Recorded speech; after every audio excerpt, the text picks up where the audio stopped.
Well, I would like to say. Well, wait, give me a second. Positive vibe. You have an inspiration you'd rather share? No, I just want to say that we're all in this together. We're a team, and we have a wonderful opportunity to work together, and I really appreciate working with all of you. Okay, that's good. I'll ditto that. Thank you. Question, how does the inspiration thing come up, and do we get notice ahead of time?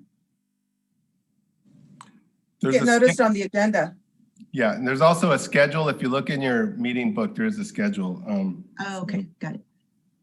Does anyone else have any inspirational thoughts, comments, or suggestions before we move on? I do. Let's move on. Okay. Let me see where I am. Okay, so we have an agenda. We'll need a motion and a second to approve the agenda. Move to approve. I'll second. Madam Clerk, can we take a roll call vote to approve the agenda? Mayor Pro Tem Rollins? Yes. Councilmember Hernandez? Yes. Councilmember Martinez? Yes. Councilmember Perez? Yes. And Mayor Gama? Yes. Are there any general public comments to be presented at this time? No, sir. No general public comments. There's only one public comment tonight, and that will be for item number 9. Thank you. Okay, we're going to move on to presentations. The first presentation is by our Chief of Police, Andrew Salinas, and it's the COVID-19 update. Hello, everyone. Buenos dias, senor. All right, let's get this up here. I can now share my screen. Thank you, Charles. But can you share dinner?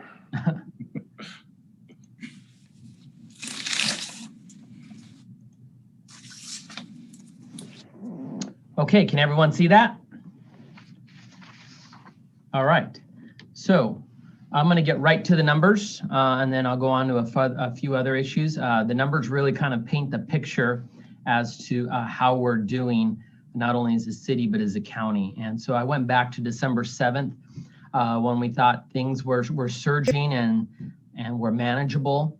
And then here to the right, you see the December 21st numbers. You see that things had increased, what we would consider considerably, but the numbers I'm about to show you are a little scary.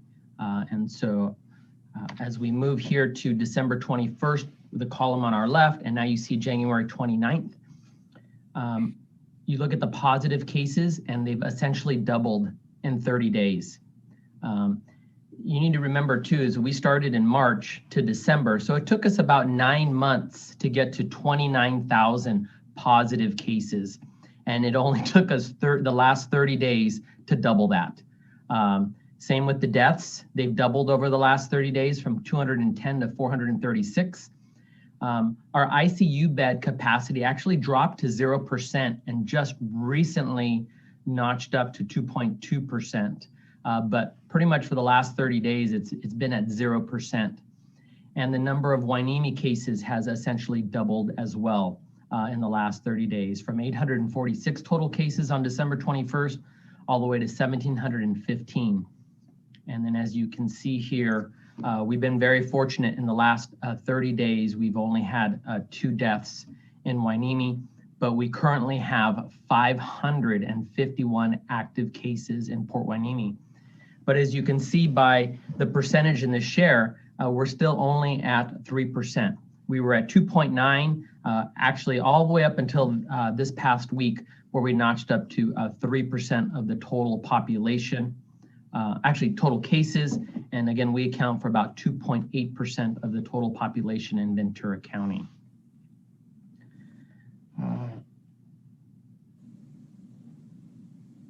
This last Friday was our single highest day of positive cases in Ventura County. We had 1,743 cases on Friday.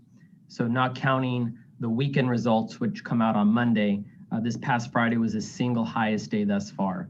So we are far from stabilizing or actually regressing back to the means.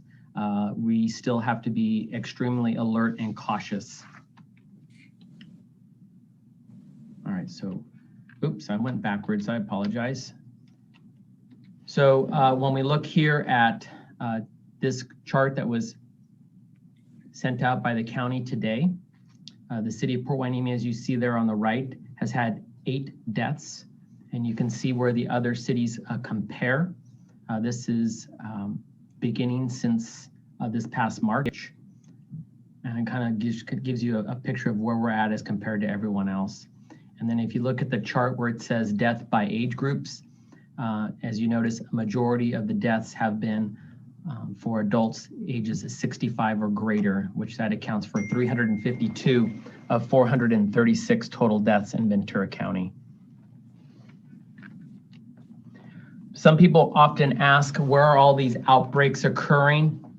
And so the county actually put out this map here, which shows all non-residential COVID outbreaks in the county of Ventura.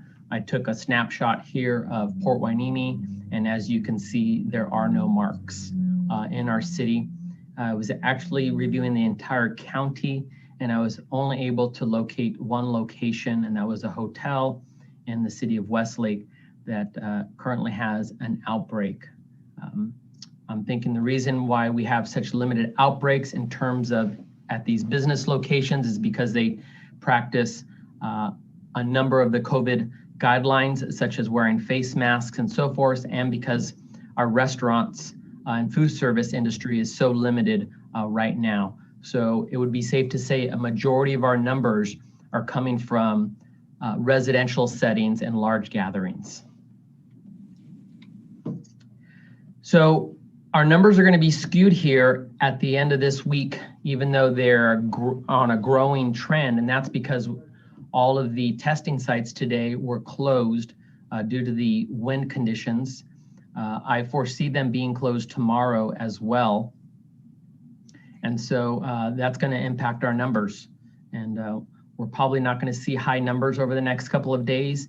And then we're going to see another surge beginning Thursday, Friday, and Saturday.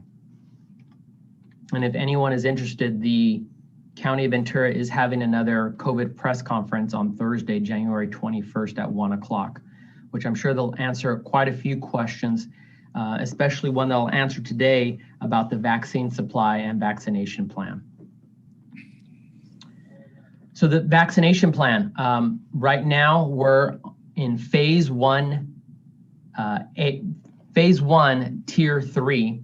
That means that all hospital workers, doctors, paramedics, EMTs, jail staff, jail medical staff, dental workers, surgical centers, they're all getting vaccinated right now, including tier 3 here, laboratory workers, vaccinators, mortuary and cemetery workers, excuse me. And so what's happening now is there's a shortage of the vaccine to provide to all of these 3 tiers, and that's why it's been a slow process. We haven't even gotten into the next phase, which is phase 1B, which includes the blue section here, and that's people over the age of 65, emergency service workers, such as police and fire, as well as those that are incarcerated. And so we haven't even gotten there. As you see by the purple bar on the left, we are really kind of in between tier 2 and tier 3. And so that's become a problem. And so many of you have heard the announcement from the governor expanding the vaccine guidelines to include those that are 65 and older. But the problem is there's a shortage of the vaccine right now. Because by increasing that number to 65, we now add 6 million people to that list.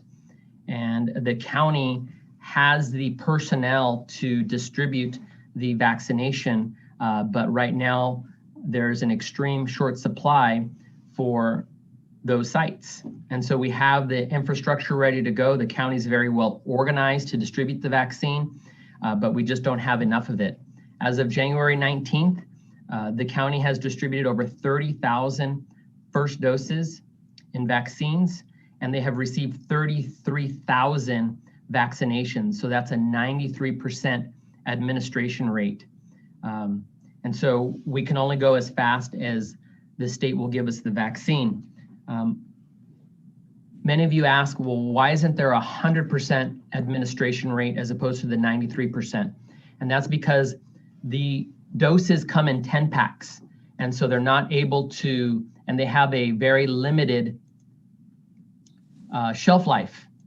And so they're not able to distribute the entire pack all the time. And so they have to get thrown out. And as a result of that, we here at the police department, and thanks to HR, we've reached out to several of the pharmacies that are distributing on behalf of the county, such as Vaughn's and CVS and Rite Aid. And we are now on their call-out list along with Community Memorial Hospital. And should they be on the verge of throwing out any open cases, they are going to be calling us so that we can in fact get vaccinated. But with that additional news, the county has worked something out, and the police are going to start registering this next Monday and hopefully start scheduling appointments to get vaccinated here in the next couple of weeks. But again, it's not because of the county infrastructure, it's due to the lack of doses here in the county.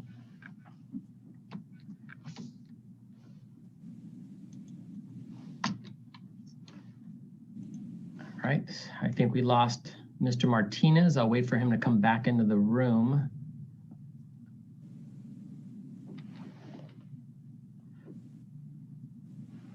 Let's see if he comes back, pops up on the screen.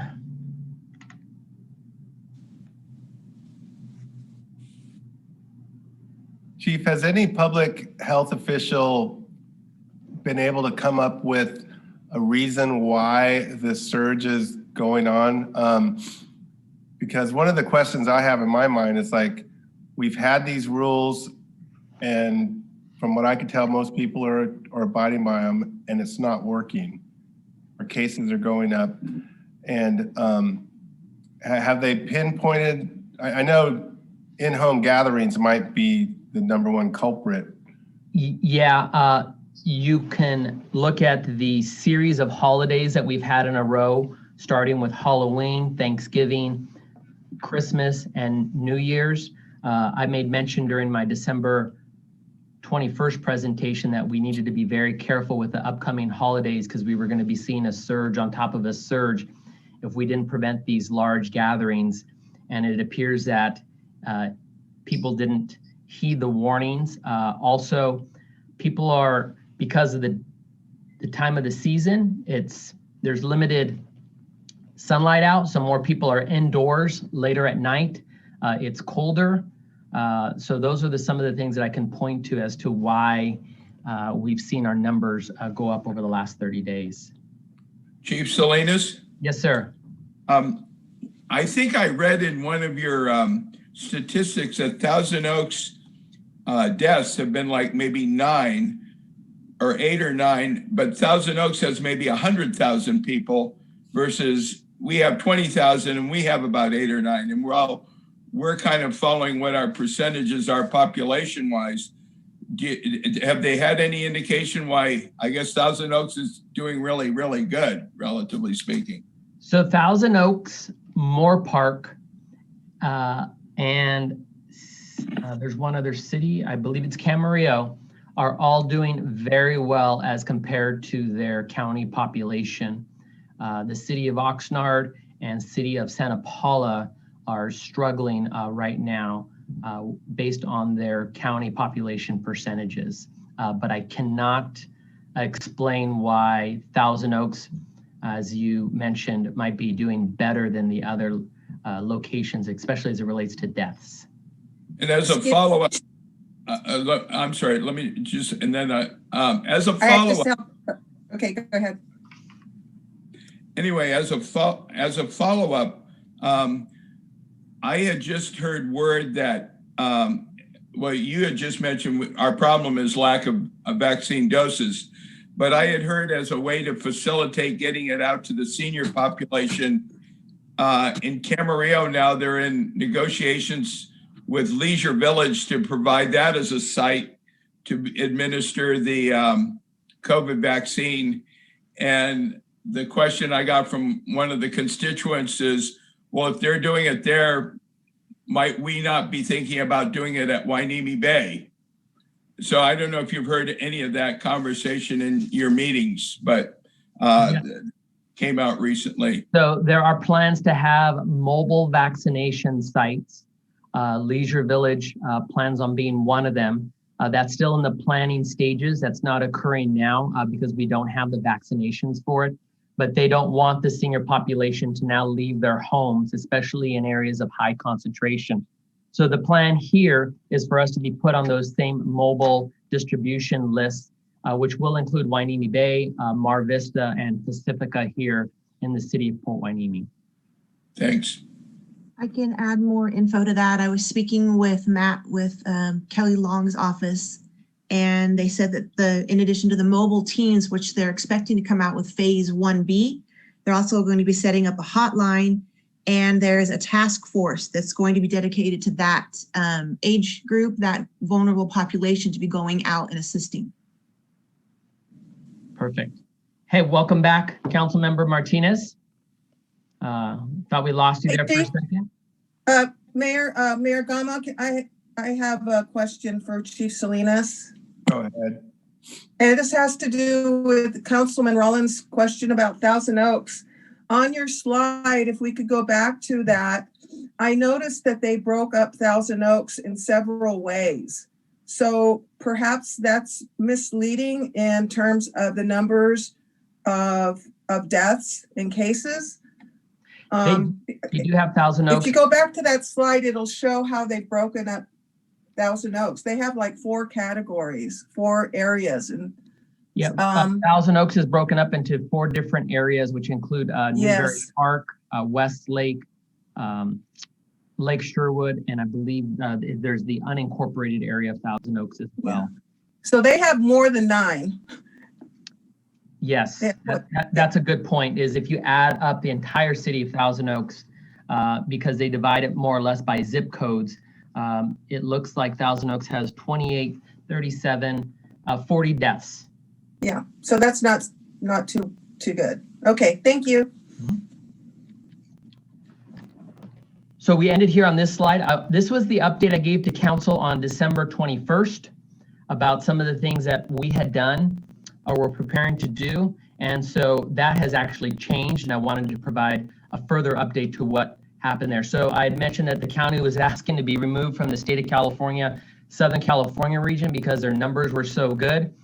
That's been really thrown out the door. Our numbers are actually worse than the county of Los Angeles at this point. So that's not happening.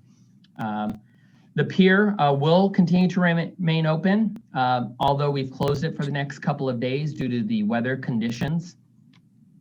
The city hall closure will remain in effect at least through February. We don't expect these numbers to get to manageable levels well into or through February.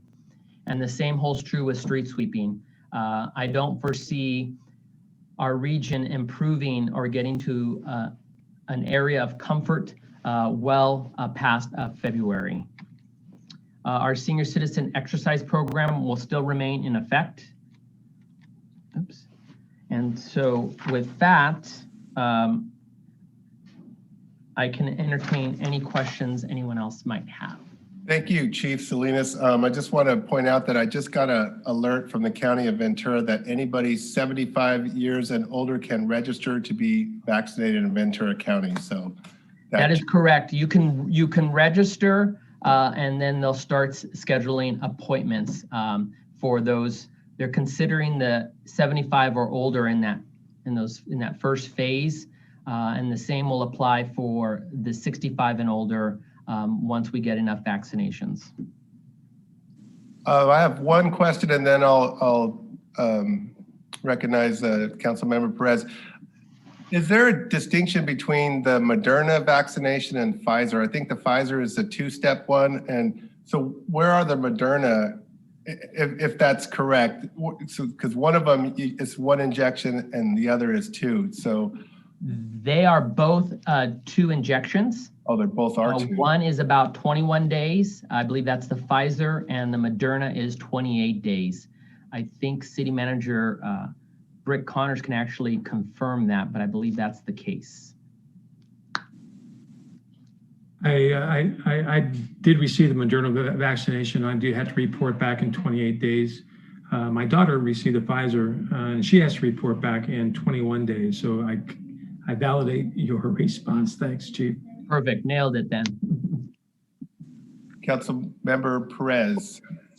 Yes, Chief, the map you showed that showed the commercial outbreaks. What's the date of that? How far back did they go? Is that a recent map? Yeah, I believe it said, let's see here. Okay, it doesn't say it on this map, but I want to say it was within the last week, January 14th, because they only put this outbreak map out once a week. So this is the stats as of January. For outbreaks in Ventura County, yes. Okay. And my second question is, do we know why? Have you heard any info as to why there's a shortage? I do not. I'm going to make the assumption that it's the state not getting enough supplies and then the state handing that down and then not having enough supplies to pass out to the 58 counties. Are there any other questions for Chief Salinas? I have my hand up. I can't see you. This is Councilwoman Hernandez. It's a little yellow hand. It's I can't. Okay, I'm gonna have to. Okay. Can I go? Yes, absolutely. Okay, thank you. So, Chief Salinas, when will governors be eligible for the vaccine? And where will city council members, if at all, fit in there?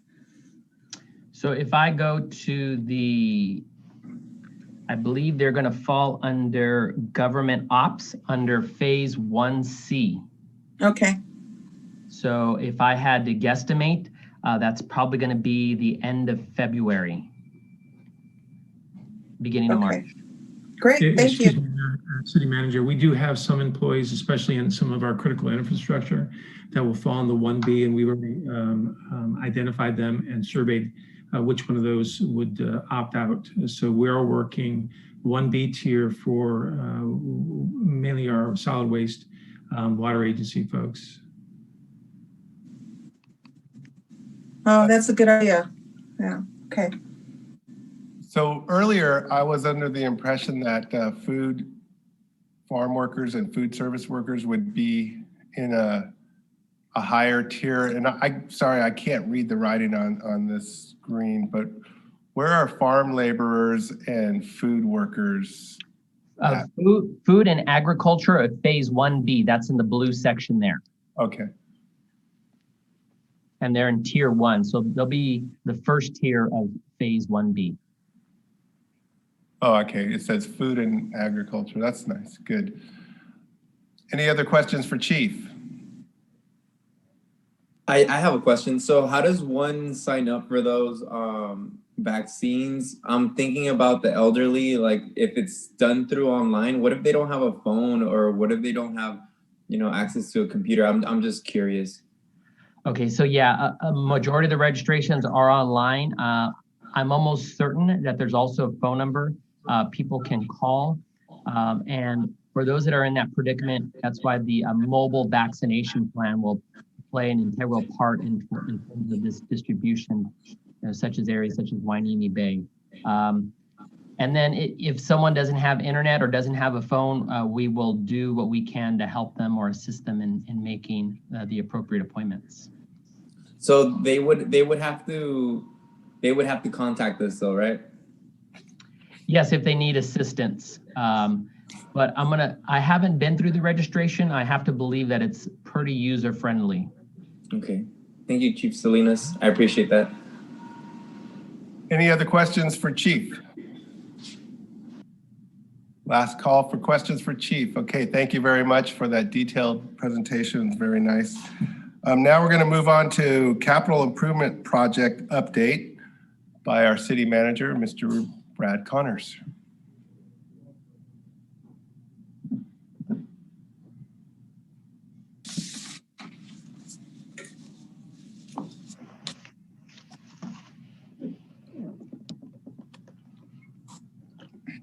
We see your screen, we don't hear a voice.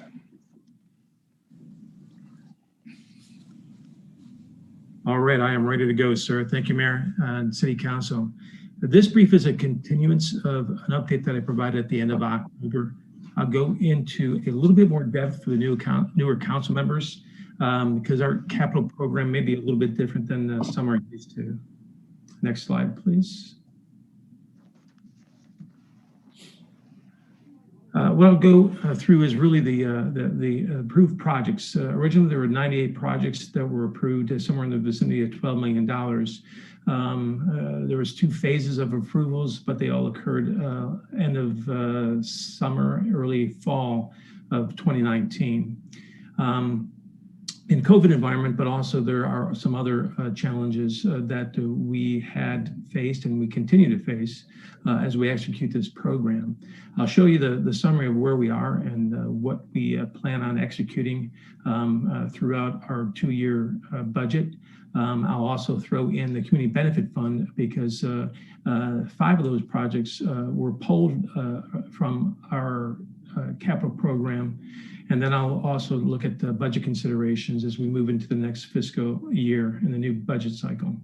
Next slide, please.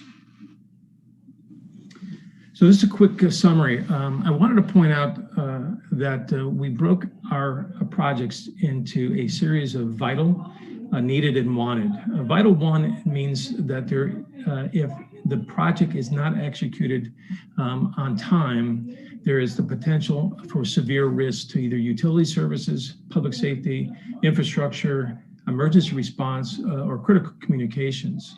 And Vital 2, it drops to significant. Vital 3 is elevated risk. So those are key differentials in how we look at managing our capital program and how we prioritize if we are challenged either financially or through contractor project management expertise.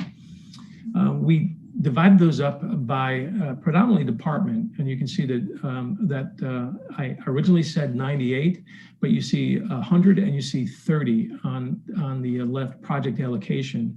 That's because we have added 1 project and are going to recommend adding another project, which is linked to the tennis court maintenance and rehab that our Public Works Director, Mr. Villafano, will talk to later in the program tonight.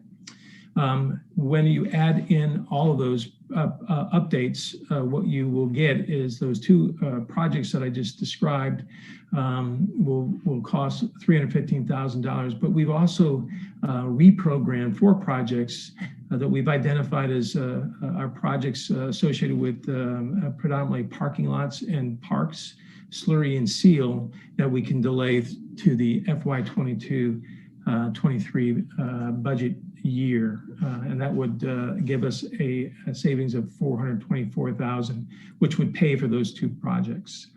The total amount of projects is $13 million. The total number of projects are 100, and you can see the breakout between Vital 1 all the way to wanted. I'll also point out that these projects are not created equally. They go from furniture and a lobby all the way to a massive water project crossing the base into Channel Islands to a cost of over $1 million. So the projects are all over the place, and I'll try to really focus on the vital projects and give you a little bit more awareness on what we're executing here in the next couple of months. Next slide, please. When you look at the cost allocation, you can see that the public works that you might expect has the mother load of capital cost and program management among all those other things. When it comes to the priority, Vital One projects are clearly the highest, and they are mainly associated with either public safety or our infrastructure. And you can see the breakout on the left side. Again, two projects one has been approved by council, and one is pending approval. And then 4 projects will be reprogrammed. Next slide, please. So when we began executing our program for this 2-year budget, there are two significant components of challenge. One is internal and the other one is external. As you might have guessed, in the absence of preventive maintenance, investment in our infrastructure, obsolescence and neglect really had an impact on some of our construction, where our cost and scope increased, in some cases significantly, and we had to make some accommodations and what we did with our vendors and contractors to accommodate that neglect and obsolescence. We do have a growing team of contract and project managers. Our Public Works Director is preparing a training program to improve our chops, our skill sets in those areas, and we'll have a ready supply of project and contract managers as we start to move through this calendar year and into the future. We also have several master plan initiatives. We have the general plan, we have the strategic plan, we have a parks master plan, which I hope to see and present here towards the end of February. We have an IT master plan, and we have a couple of smaller ones. All of them have the possibility to upset or modify our capital improvement project, especially in the area of parks and what we invest in and how we invest. And so some of these projects we've delayed a little bit, mainly so that we could have a greater certainty on what exactly council and the community will want in terms of moving our master plans forward. On the external side, COVID-19 is not a friend of ours. It's disrupted our vendor networks, our supply chain, and our ability to execute simple things at times, that depending on public health orders. What we clearly didn't anticipate was this double surge. In fact, Chief reminded me that back in July, we were worried about 30 infections. Now we're well over 1,000 total infections. And so that particular problem is one that I really have to commend our staff. We've had a series of, we are not immune to obviously the infections in the communities that we work, but also at our home bases. And so we've done a great job keeping the lights on, keeping the doors open, keeping the water flowing, keeping the trash picked up, despite the significant challenges in personnel management. And we've been programming succession planning since day one of this, and I really got to salute our directors for making it all happen, making the magic work and keeping our employees healthy. We had a Western region fires, remember, that impacted mainly our concrete supply chain. And we had some other issues with finding vendors and making sure they were prepared and ready to execute in COVID. And we did have a major surprise, when we had to pretty much focus on a waterline repair in Oxnard. So those are the challenges thus far. There was comments about City Hall. We do have a project, an ADA project that's going to impact our City Hall, at least on the side that we do business for a while, despite the COVID implications of keeping it shut. So next slide, please. So here's the status of our projects. We've executed a grand total of and completed 39 projects. 30 are not started for some of the reasons I mentioned. We have 31 that are in work. From the time that I briefed you in October, the end of October, that's a 12% improvement in our completed projects. That's a 12 were completed since then. An 8% improvement on not started projects. 8 have been completed since then. And the projects that I've discussed in the 100 number, 12 of those projects are reprogrammed to the next budget cycle for a variety of different reasons that they're either priority or because they just couldn't be executed within our framework of 2021. Or we cancel them. We have about $90,000 in canceled projects that we found efficiencies or shared utility where we've been able to cancel projects. Next slide, please. As you could imagine, Public Works has the majority of these projects, and the same story with facilities and Parks Recreation supporting either Parks and Recreation being supported by either facilities or Public Works. So a lot of those 26 projects for Parks and Recreation are also picked up by our facilities folks or our Public Work folks. Next slide, please. So I want to just go through our Vital and Vital 2 projects. These are those severe or significant risks areas, and I give you some updates on those. One of the projects, the first one, was brought up by a surf rider over the weekend that I responded to. The Public Springs drainage channel is the channel that goes around Public Springs corridor through Moranda Park and then empties through a series of traps that has a tendency to be overgrown by reeds. The reeds obstruct water flow. Is more of a flooding issue. We had budgeted $120,000 per year for 5 years. We have not executed phase 1, mainly due to vendor availability. That is projected to start at the beginning of April, and that's an update from the last time. It slid right about 3 months. The story is going down into the Evergreen Lane Store Drain. These are infrastructure projects. Again, these are part of a batch of projects under wastewater that are bundled together. And so finding the vendor and competing the vendor and getting that work on track has slid this particular series of projects to the right by 4 months from originally briefed in October of last year. Enterprise resource planning, I should say, the design of the cross-based water line that is slid, or that's still on target. We're moving forward with that. We've developed the relationships with the right folks at the base at the right levels to keep this thing on track. The enterprise resource planning, that has slid 3 months, but primarily because the IT master plan consultant that we have selected, and we started interviews this past week, will advise and deliver an RFP to optimize our technology insertion specific to this particular thing. This is $1 million for over 2 years. The other projects, the citywide pedestrian, citywide water service, citywide water valve replacement, these are just ongoing projects. They're booked to a ceiling of dollars, and they go on perpetually, and they'll keep on going on.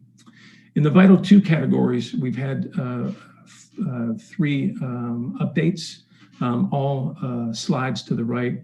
The Boker neighborhood type 2 slurry, that was mainly a environmental. We needed a particular temperature, a consistent temperature in order to execute that. So we had to move that through April of this year.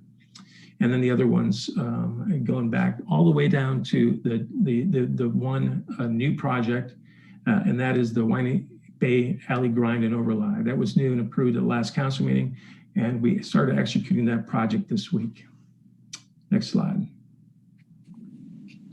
Here's what we look forward to starting or continuing in one case, beginning this month and through the end of March. The first two are the IT programs. Network storage, this one is extended a little bit only because we wanted to blend in the deliverables out of our technology master plan. We expect the technology master plan to be delivered to council for approval by the beginning of April. We have a sewer project with the police department on the city hall side. And we also have the second year of our park walkways concrete program. This is another project that is $75,000 a year. And so those are our vital three projects. In the needed category, this is the project I talked about, the City Hall interior ADA construction. We're tearing down walls, we're making new counters, and we're upgrading some of the furniture, mainly to support our ADA requirements on the City Hall business side. The community center has a couple of projects that had been on slight delay for Engie to complete their work. We still have one remaining project with Engie. That's the HVAC.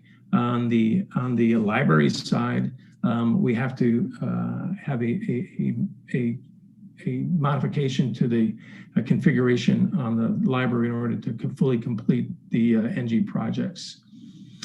Training and Yardy, and then here's the big one that came up today. Wouldn't you know, we lost one of our street signs in a wind, and we are replacing those, and that starts in January as well. So that's what we got going on here for the next couple of months, and in particular starting in January. Next slide, please.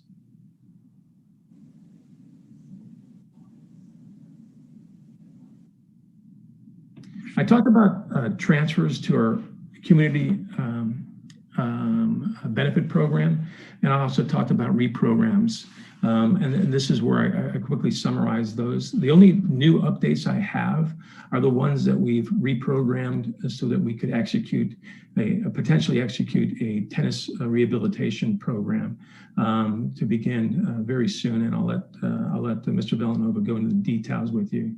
On the community benefit fund, we had identified 5 projects that were very amenable to a community benefit fund rubric. And so we applied those to our community benefit fund, and that saved us a significant amount of money in our capital program. And so all of these are on track, and all the ones that have been reprogrammed or canceled have already been folded into our plans for creating a capital program for the next budget cycle. Next slide, please. Here's a community benefit fund. The only 2 that have not started, one is Annual Sister, and the other one is the beach ADA access, was basically a series of mats that can be rolled out. We're holding off on executing the purchase on those until we return to our recreational late spring, summer time frame. A lot of the in-work projects have a lot to do with the exact configuration that we determined for ourselves going through our Parks and Recreation Master Plan exercise and approval of that. We're getting into the details of that particular project, which will inform a lot of these community benefit fund projects and what we purchase and how it integrates with the rest of our capital program. Next slide, please. So I just want to make sure that that we understand how this all impacts certain elements of our budget. $66,500 have been transferred out. That goes to the community benefit fund, has been funded by the community benefit fund. A reprogram of our projects, there were 12, $90,000 were canceled, 2 projects. And then we have 2 million, some of them are fairly large. One is, well over $1.5 million. And then there's several other programs with chunks of, $200,000 to $300,000. There's 10 of those, but I want to assure you that the ones that are reprogrammed, there's only one, or I'm sorry, there's only 2 that were Vital 1, and there's only 1 that were Vital 2 projects that were reprogrammed. On the unexecuted, not started, there's still $3 million left in unstarted projects through March, and that encompasses 13 projects. And I say that only because we have not had an HDL financial review in terms of what our revenue projections are through tax revenue. And so we can still hold off on these projects if we see or experience. I do not, it is extremely low probability, but we do have through March to make determinations on at least $3 million of project. We had some scope increase mainly in NG, mainly through the obsolescence / neglect feature of one of the challenges, somewhere in the neighborhood of $200,000. And then the water line repair was a surprise. It came out of a water fund, but it is still a significant impact on budget, covered through allocation in our reserves in the water enterprise. Looking forward to the next budget year, that reprogram will go automatically back into our capital project program for the next budget cycle. We can still anticipate COVID-19 impacts throughout at least this year and the fiscal year for 2022. What those are, I think we've kind of worked out a rhythm or a familiarity, and we can anticipate much better when we go through and execute our next program. These are a couple of big ones, and I want to talk about one in a little bit more detail. We talked about how all of these master planning impact the configuration in the final depiction of exactly what our city needs and wants to look like and wants to be. And we've done that through a lot of community outreach, strategic partner outreach, and the community has participated in each one of these planning phases, which gives us a lot of confidence as we start to build our next capital program. But Proposition 68 is very interesting. Anna Haley from Parks and Recreation has been working to get and receive grant money, which would be a significant amount towards our capital programs, and it would be targeted to Boulder and Bubbling Springs parks. This particular Proposition 68 grant will be briefed in greater detail by Charles Perez at a later time. And so the budget is safe in terms of capital project support, and we've already done the reprogram. And the only pending thing is really for council to look at the project that Mr. Villafano will brief here shortly. Next slide. And pending your questions, that concludes my brief. Thank you very much, City Manager Connors. Who has a question? Who would like to go first? I don't see Bobby. I have a couple of questions. This is Laura. Councilmember Hernandez has the floor. Thank you, Mayor Gama. Thank you, Mr. City Manager, for that presentation that really puts things in perspective in terms of where we are and where we have to go with all the CIP projects. I had a question about the projects that were canceled. Can you tell us more about why those were canceled, what projects those were, and why they were canceled? Yeah, there was two. One was Yardi software and training that was redundant. It was booked twice, and so it was just removed, and that was about $35,000. The other one was a flatbed truck for facilities and housing. We already had one in Public Works. We considered it redundant, and that was somewhere around $60,000.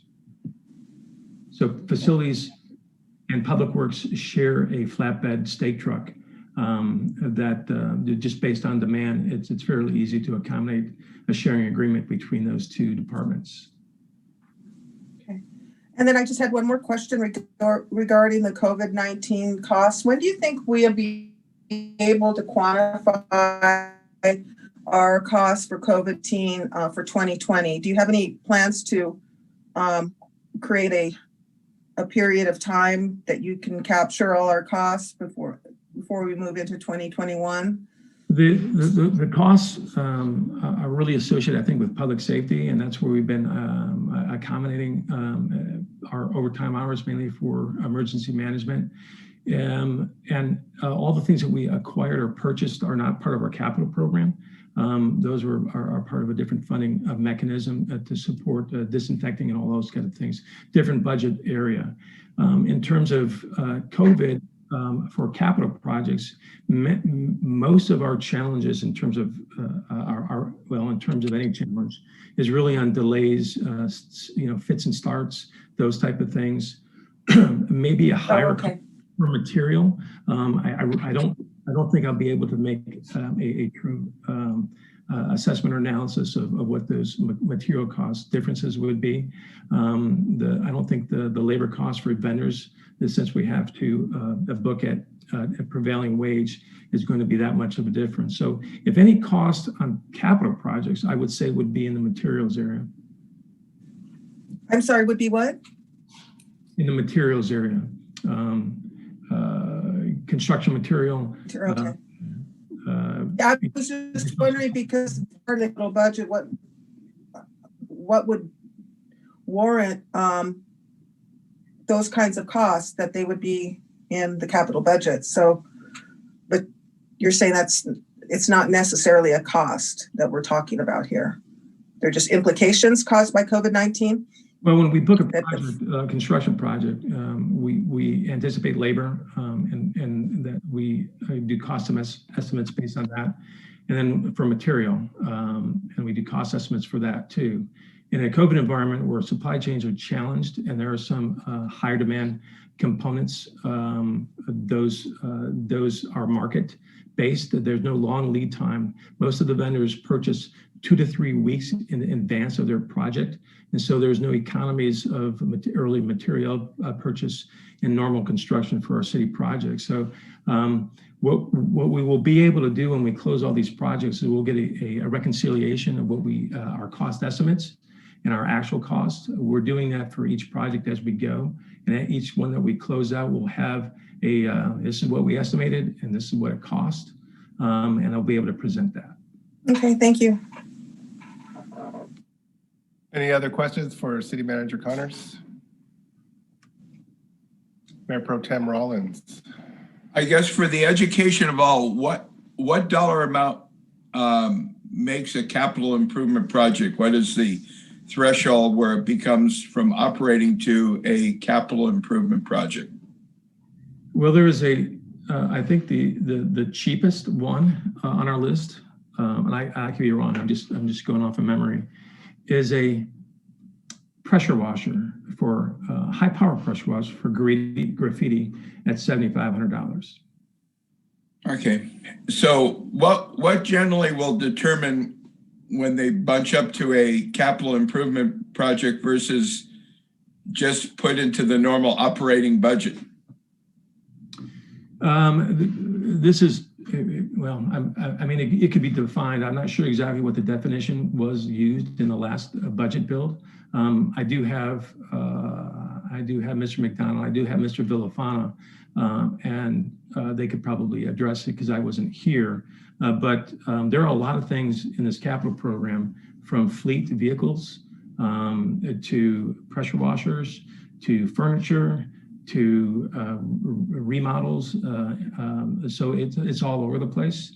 So I'm not sure exactly how it was defined back in 2019. And then I guess finally, if money came in from the 1% community cannabis fund, how do you perceive utilizing that into the capital improvement projects, or how would you divvy it out? Or well, I would separate what I would call true capital projects from community benefit fund or cannabis 1% money. In fact, we are creating a separate list specific for those two funding venues for a couple of different reasons. One of them is sometimes it doesn't make sense, or the project size or scale is so large that it's hard or difficult to fund within one of those two vehicles. So we're keeping a separate list, and we're going to be a little bit more defined in exactly what projects constitute a capital program, kind of going forward in the future. So that's how I would approach it. I did go and I went through our entire project list and I pulled out things I thought were more applicable for community benefit or 1%. And those projects did make it and were approved on our community benefit fund program. Going forward, we want to be very disciplined about what is more appropriate between those two things. A lot of projects are also bought by different enterprise funds, gas tax, et cetera, where it's more appropriate to put projects or programs because it's going to be paid and it can only be paid for those particular enterprise funds. Yeah, by the way, I want to thank you for providing this capital improvement update. I think it's with the ever-changing world and ever-changing finances, I think it's important to keep us up to date as to what things have changed, what things have stayed the same, and maybe what new priorities come up. Offhand, do you feel comfortable doing something like this kind of on a quarterly basis, or what works best, do you feel? I think it's appropriate. What in my mind, what I'd like to do is do it after we have a financial review, a revenue review from HDL. We have one scheduled, I believe it's on the 27th of January. I don't know if it's somewhere late January. Then I can be a little bit more, I guess, accurate in terms of forecasting where we may have a challenge in executing our capital program. That is every quarter, but if things change radically, we would update as required. Thank you very much. Councilmember Perez, do you have any questions for City Manager Connors? Councilmember Martinez, do you have any questions? Okay, I have one or two questions, maybe more of a comment. I would hope that we can prioritize park renovations like at the highest priority coming out of COVID. I just want to make it known that we want our facilities ready for the youth of our community to access and use fields for soccer, basketball courts, all the things that parks bring. The residents of our community have been quite vocal recently about the disrepair that we see many of our parks in. Well, 3 of them, I guess we have 3 parks. And so that's really important for myself, and I think probably the council in general is making sure that when we get out of COVID, that our parks are ready to go for the youth of our community. And then the other thing that is kind of odd is, that I find a little bit odd, is the reed abatement program. Going back 10, 15 years, that was something that appeared to be well stayed up with, caught up, and it was done periodically. And my concern is that we may have a rainy season coming here, although it doesn't seem like it right now. But as I drive by and I see the amount of reeds that it's really gonna, if we have a big rain that sustains for 4 or 5 days, I'm just concerned that the reeds are gonna cause severe flooding. And that's a big concern of mine, and I'm wondering if, what is the status of that? Because I think you said April, and typically April is post-rainy season. Yeah, those are the dates that we have. Our biggest problem was getting a contractor. I'll defer to Mr. Villafano to address in more specific detail. Okay. Later on, I guess, when he comes up on agenda, or is he in the lobby now? Yeah, he's in the lobby. He's not responding. Okay. You know, I wanted to ask real quick, have we talked about the gopher holes in Moranda Park? We have not talked about it. That is on the agenda for the next council meeting. Mayor Pro Tem Rollins has his hand up. I guess as a follow-up, when Mr. Villafano gives his report on the reeds, is there an acceptable standard as to how many reeds are supposed to be there? I know responded to a recent concern of it. And I went out there and it looked like it wasn't water at all. It was just one big pile of reeds. And I honestly don't know what's an acceptable. It didn't look, but then I don't know what's considered an acceptable standard. So maybe Mr. Belfano can explain what the ideal, I guess, density of weeds are. I mean, reeds, I'm sorry, not weeds. If I may, this is Don Villafana. Wanted to respond on the reed issue.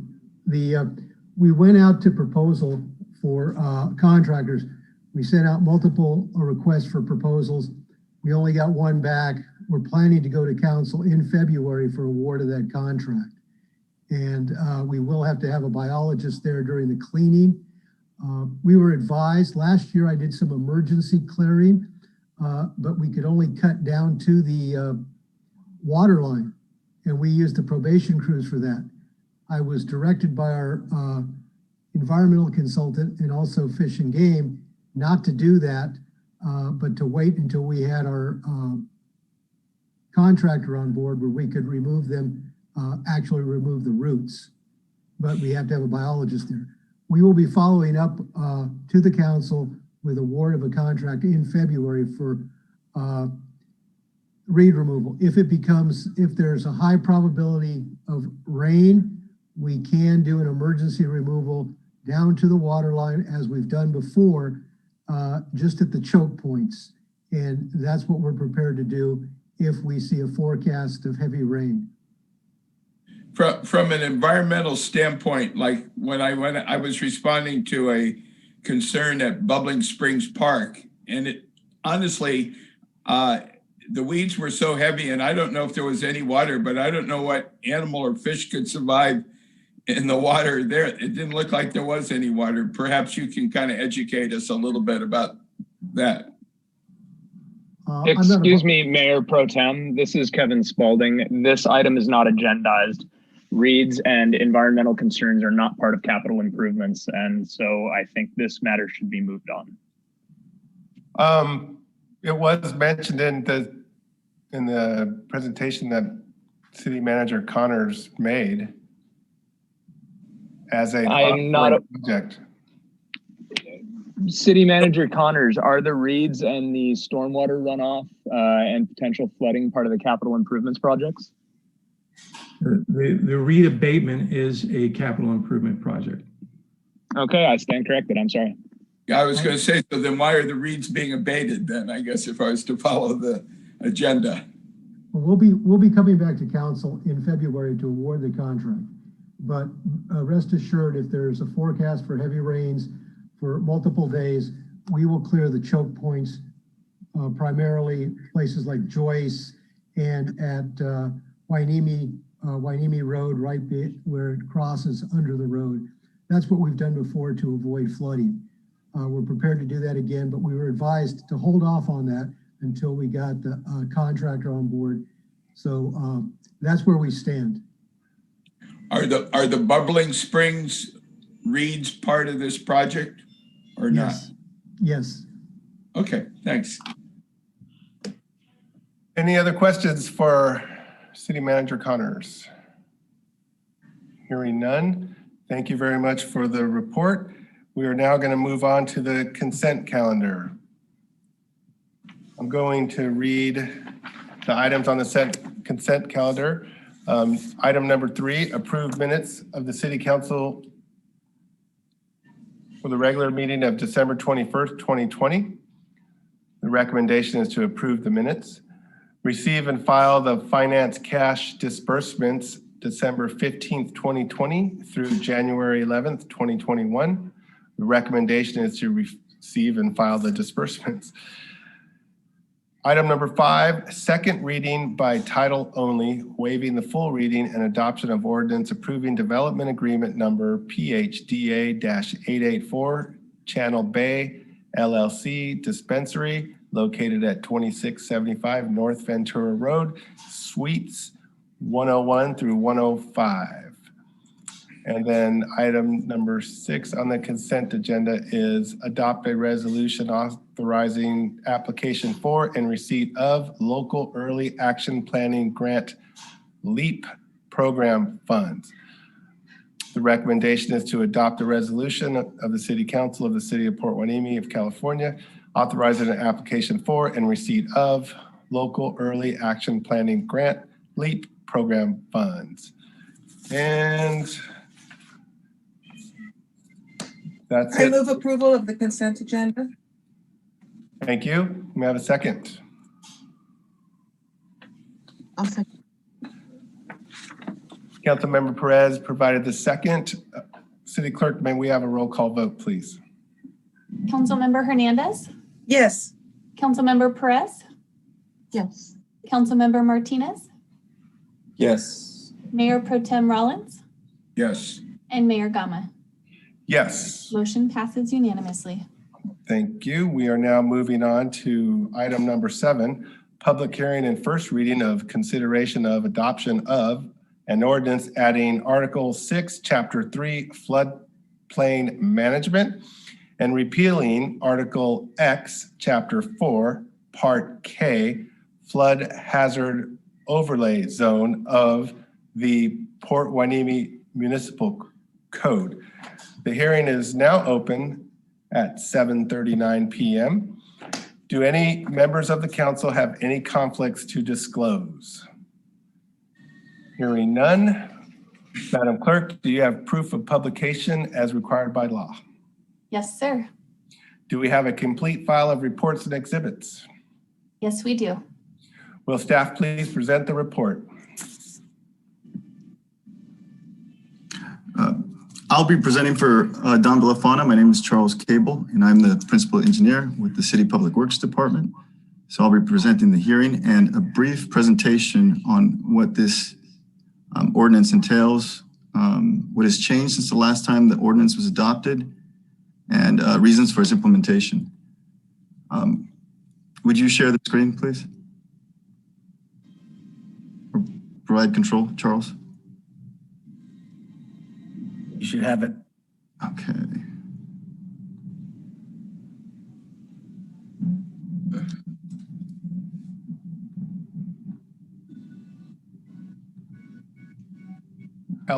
Elevator music would be nice right now. The wind is coming through. Yeah, it's a rough day today. Okay, can you guys hear me? All right. Yes, sir. Can you see the screen? Yes, sir. Okay. So let's start. Let's see. So the National Flood Insurance Program, we joined the National Flood Insurance Program, otherwise known as the NFIP, on September 24th, 1984. And it's basically managed by FEMA, and FEMA agrees to create and periodically update flood insurance rate maps and a flood insurance study FIS for the city. They provide low-cost flood insurance, and it's offered to property owners, renters, and businesses. FEMA and the California Department of Water Resources provide technical expertise and training on floodplain management. All 10 cities and the unincorporated areas of Ventura County joined the National Flood Insurance Program in the 1980s and the 1990s. FEMA requires that NFIP participating cities and counties have an up-to-date floodplain management ordinance, which regulates development in flood risk areas that are subject to flooding along coastal beaches, rivers, and channels, and areas with poor drainage. FEMA establishes building standards that incorporates elevating the finished floor above levels of potential flooding, floodproofing, and to prevent damage when flooding waters arise. FEMA looks to the city to review projects and ensure they use building codes that are acceptable, reports and ordinances to protect life and property. FEMA recently studied the Ventura County coastlines and revised the flood insurance rate maps, otherwise known as FIRMS, and the flood insurance study, the FIS for the city of Port Hueneme, and the effective date of these documents is January 29th, 2021. Some of the most notable changes on the FEMA maps are on the left side screen, you'll see that the blue areas are the 100-year floodplain, the tan areas are the Zone X shaded floodplain, and 9 condos on Ocean View Drive are going to be removed with the new flood insurance rate maps. The new flood insurance rate maps are on the right-hand side.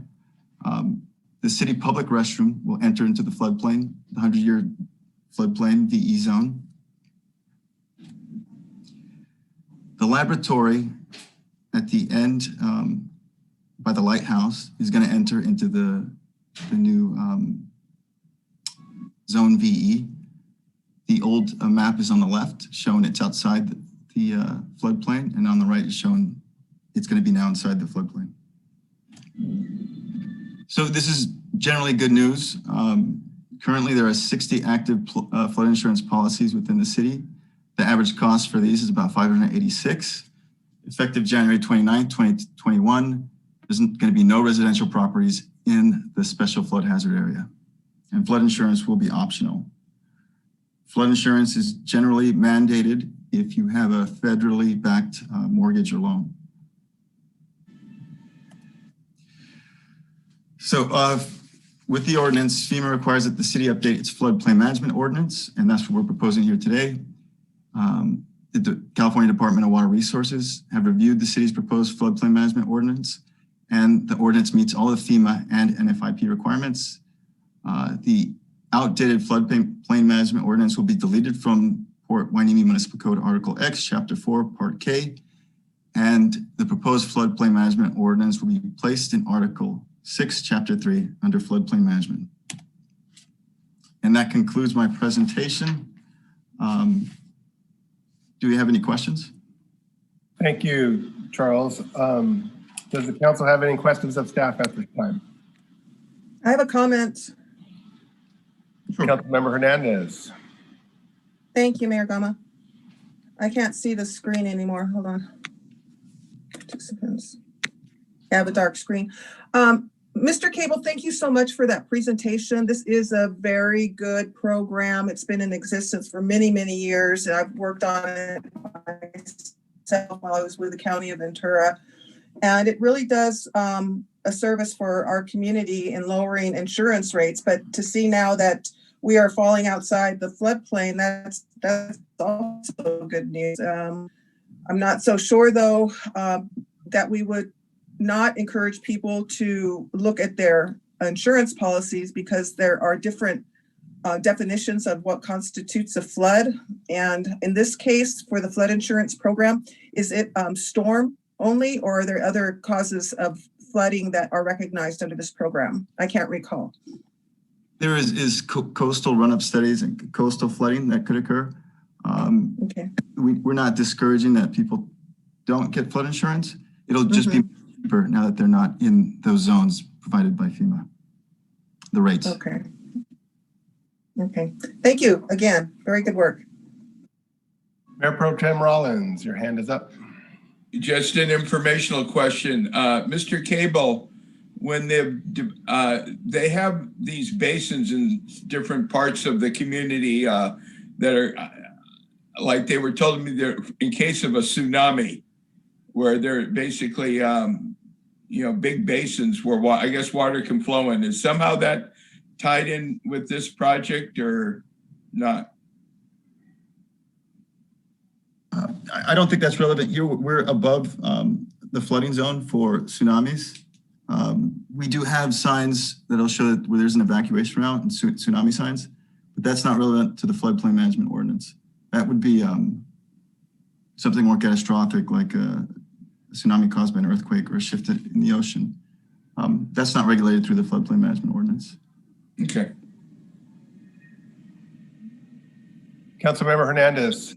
Yes, I would have to just to clarify that there are parts of Port Hueneme that are in a tsunami inundation area.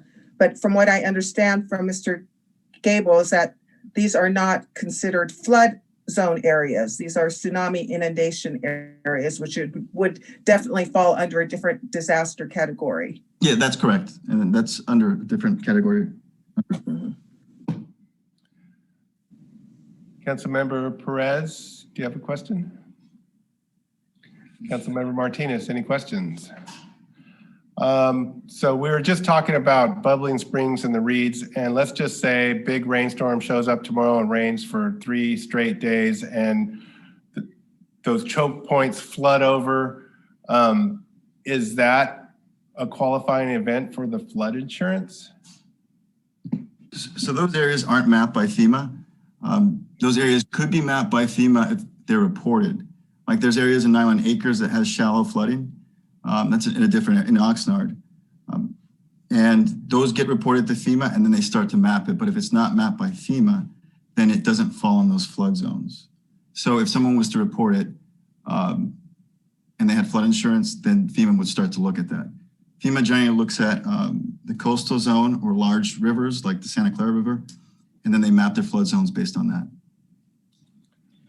So that's why Bubbling Springs, I had a feeling this question would come up. It hasn't been mapped. There's been some flooding in Joyce, but nothing that's been catastrophic where FEMA has been notified.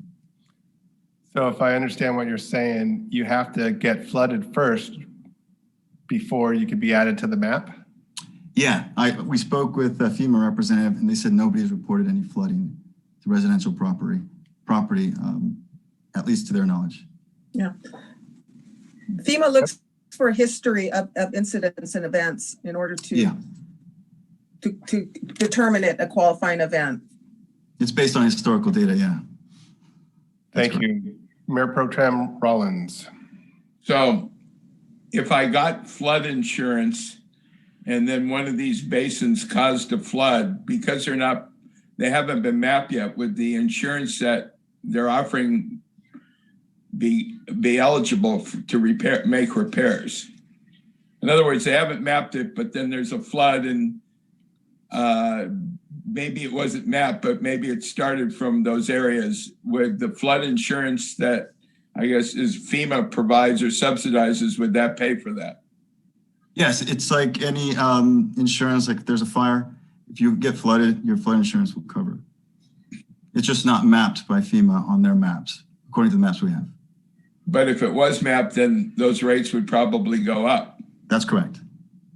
So if an area floods enough times and there's enough data that's collected, FEMA will look at that area and then adjust it to be in the zone AE. That's one of the riskier flood zones. And then your rates in that area will probably go up. Any other questions for staff? At this time, we would read any public comments which were submitted on this matter. Madam Clerk, do we have any? No, sir, we don't. Does staff have any further comments? If there are no further discussion, we will close the public hearing at this time. I don't see any hands raised for any more additional comments, so we're going to close this public hearing at 7:50 p.m. Without objection, we'll close the public hearing at the time I just mentioned. We have before us a recommendation to introduce for first reading by title only, waiving the reading of the full text, recommending an ordinance of the City Council of the City of Port Hueneme, repealing Port Hueneme Municipal Code Article X, Chapter 4, Part K, Sections 10,590 through 10,599. 1, amending Port Hueneme Municipal Code 6 to amend the title of said article and adding a new Chapter 3 within Article 6, commencing with Section 6045 to the Municipal Code relating to the floodplain management to achieve compliance with the National Flood Insurance.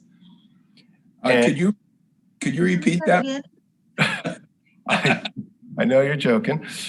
So the recommendation is to find the adoption of Article 6, Chapter 3, Floodplain Management is exempt from the California Environmental Quality Act. May I have a motion? Move to approve. Mr. Rollins, thank you for that. May I have a second? Second. Thank you. Madam Clerk, may we have a roll call vote? Mayor Pro Tem Rollins? Yes. Councilmember Hernandez? Yes. Councilmember Perez? Councilmember Martinez? Yes. And Mayor Gama? Yes. Motion passes unanimously. Okay, let me find myself. We are now moving on to item number 8.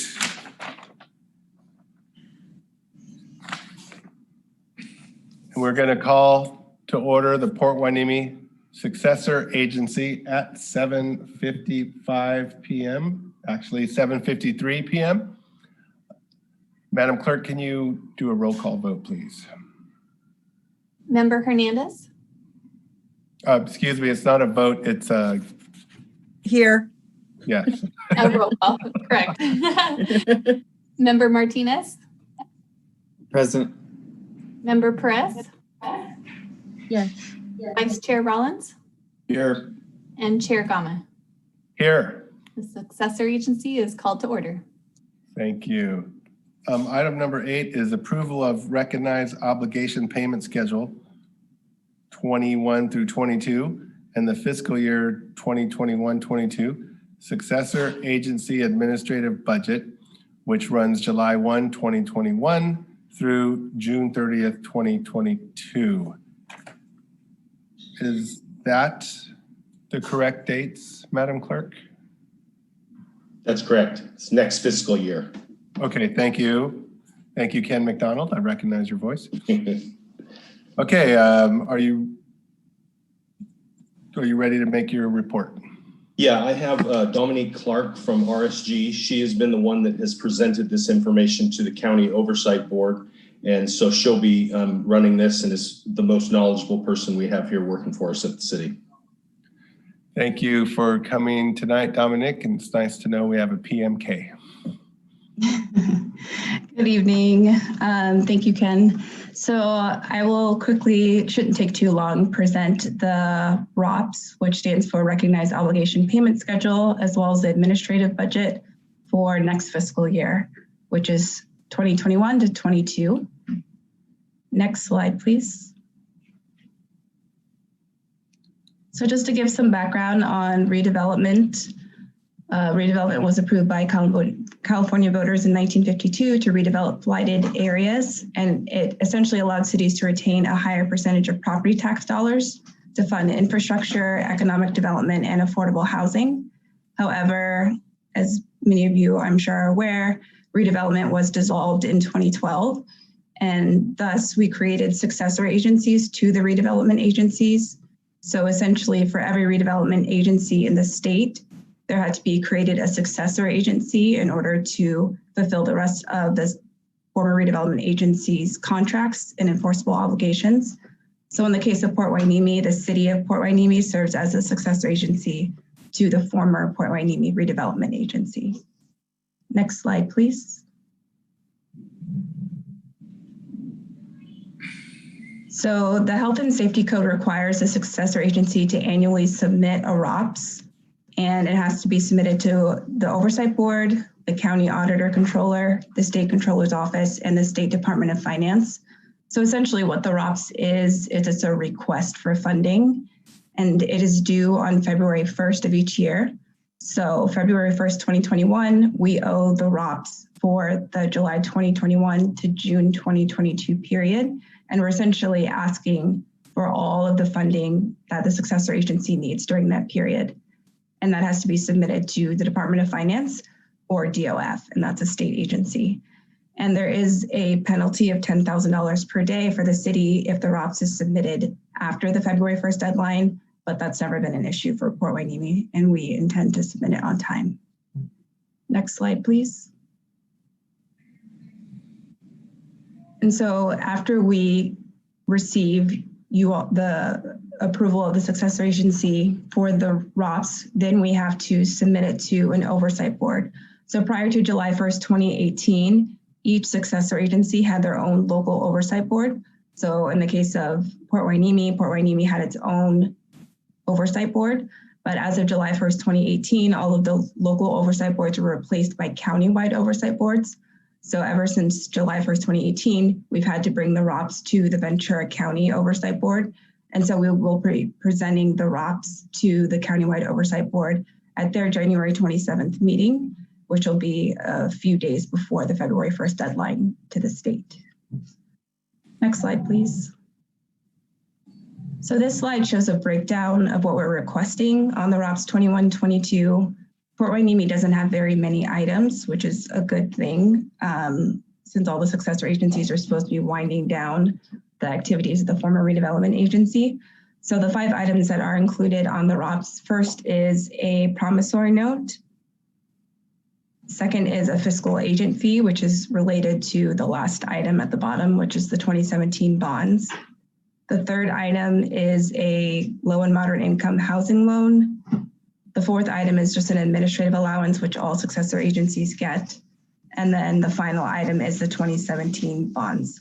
And so this chart just shows you the breakdown between the A period and the B period. So the A period is July 2021 to December 2021, and then the B period is January to June 2022. And then next slide, please. So I just wanted to point out that Port Hueneme is actually very close to winding down the successor agency, which is a great thing. So items 5 and 8, which is the promissory note, and then the low and moderate income housing loan, those will actually be paid off in the 21-22 period. So that means that these amounts that are shown here, these will be the last payments, and then we'll be done with those items. And then next click, please. So then for the next ROPS that we bring to you next year, there will only be 3 items on the ROPS. And then on that ROPS, the bonds, that'll be the very last payment for those bonds. And then those bonds will go away. And then by nature, by virtue, the fiscal agent fees, which are related to administering those bonds, will also go away. So next click, please. That means that this year's ROPS is the second to last ROPS of the successor agency, and then next year's ROPS will be the very last ROPS. So at that point, the successor agency will essentially be abolished. There'll be no more need for it, as all of the enforceable obligations of the former redevelopment agency will have been completed, which is a great thing. And next slide, please. So on the ROPS form that's due to the state, in addition to having a list of all of our funding requests, we also have to report how much money we have left as of the end of the 18-19 fiscal year, which seems like a long time ago, but the reason they do that is the period that just ended, a lot of cities are still closing out their books. So the state gives us time to account for that. So they make us go back to 18-19, and they want to look at how much cash we had left over with the successor agency at the end of that fiscal year. The reason being that, for example, if you had $100 that you were given from the state and you only used 75, then they will assume that you still have $25 left in your account, and they will deduct that from your next funding request. So they always want to make sure that you use whatever money you have before they give you more funding. So that's why they make us do this true up, in a sense, to make sure that you aren't just holding cash in your account. So as of the end of the 18-19 period, the successor agency had about $516,000 in their fund. But as shown in the gray text below, a lot of this is already committed to other funds. And the very last amount, that $13,657, this is the only amount that we have available to be used in the 21-22 period. So what the state will do is they'll deduct however much we're requesting. They will deduct $13,657 from that amount to make sure that we use that amount. And next slide, please. This just shows you a general timeline of how it works, which I've pretty much covered the first couple. So again, we're going to submit the ROPS to the Oversight Board on January 27th, and then we'll submit the ROPS to the State Department of Finance on February 1st. Then within 45 days of submittal to the Department of Finance, they will give us a determination. So they will say whether they deny any of our requests. But I don't anticipate that any of Port Hueneme's requests will be denied because we're not requesting anything new, and everything's based on debt service schedules. And then on June 1st of this year, we'll receive the 21-22A distribution, and then we'll receive the B period distribution January 2nd of next year. Next slide, please. And that concludes my presentation. I'm happy to answer any questions you may have. Thank you very much, Dominic. That's very difficult for me to understand how this was created. So any questions from my colleagues? I have a question. This is Councilmember Hernandez. Thank you. Go ahead. Thank you for your presentation. It's very well done. I wanted to know, with the money that we don't use or request back, because I'm assuming it's because we haven't used it, we don't have the documentation to show for it. Where does that money go? So any money that's left over, they'll just deduct it from what we request next time. So like we showed that we had about 13,000 left over from the prior period, and we're requesting, I believe it's $2.3 million for next period. So they'll just deduct the $13,000 and it'll go towards next period's obligations. Does that answer your question? Yeah, but there's obviously going to be money left over when this is all said and done. So what do they do with it? Where does it go? Oh, that's a good question. You can get back to me. You don't have to know the answer right now, but it's okay if you. Yeah, I'm not sure. That later. Yeah, I can definitely get back to you. I'm not sure. That's a good question. Port Hueneme is the successor agency that I work with. That's the furthest along. So I've never had one actually pay their last payments. So, but I can find out for you and let you know. Okay, thank you so much. Sure. Mayor Pro Tem Rollins. Yes, Ms. Clark, thank you. Historically, do you have any insight as to why they ended redevelopment? And I had heard that some cities or agencies are, instead of doing it statewide, are doing it independently on their own. So my understanding for why they dissolved redevelopment was it was funneling a lot of money away from schools, is my understanding. And so they wanted to funnel more money towards schools. I'm not familiar with what you mean by agencies doing it on their own, or you're saying cities doing it on their own? Well, I think originally redevelopment was to take blighted areas and make them better. And probably, I'm sure all cities haven't dealt with every blighted area within their. So what are they doing? Have there been any kind of structure to deal with blighted areas, if not on a statewide basis, on an individual basis? You may not know, but I've heard of that, but maybe you know more about it. There have been, since the end of dissolution of redevelopment agencies, there has been the creation of new kinds of tax increment financing districts. So you may have heard the buzzwords EIFD floating around, or CREAs. So EIFD is an enhanced infrastructure revitalization district. And then CREA is a community revitalization investment authority. So it's basically creating a kind of like what you're saying, just within that community, you can create a project area and basically generate tax increment financing. But it's pretty new and there hasn't been too many created in the state. I don't think there are any CREAs, but there has been just a handful of EIFDs that are being created. Thank you. Sure.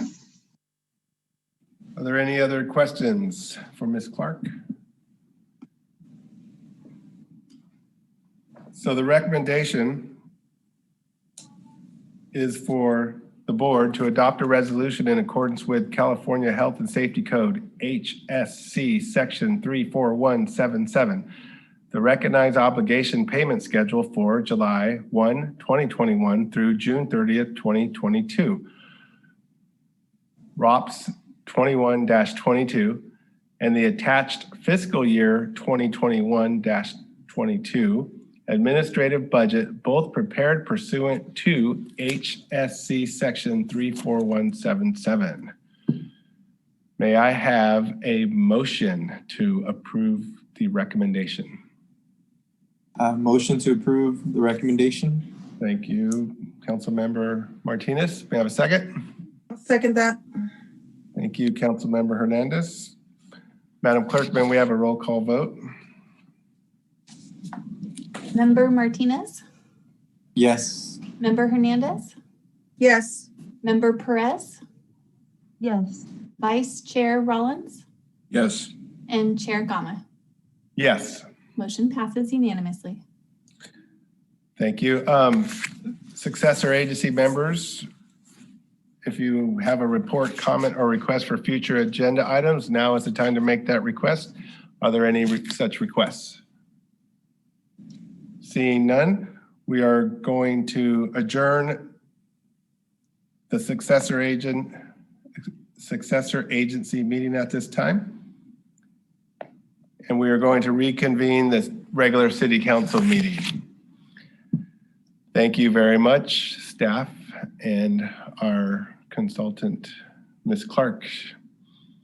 So now we're going to move on to business items. Item number 9, update on proposed repairs to the tennis and pickleball courts at Moranda Park. Good evening, City Council, Mayor Gama. If Mr. Peretz could allow me to share the screen, I'd appreciate it. I want to put something up.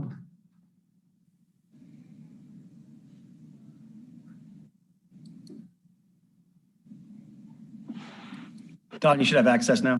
Okay, can everybody see the screen right here? No. You can't see it? Nope, just see you. All right. And the pier.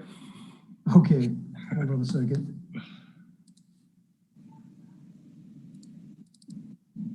How about now?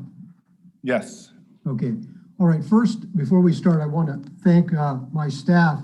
Today was a very windy day, and we had multiple street signs down.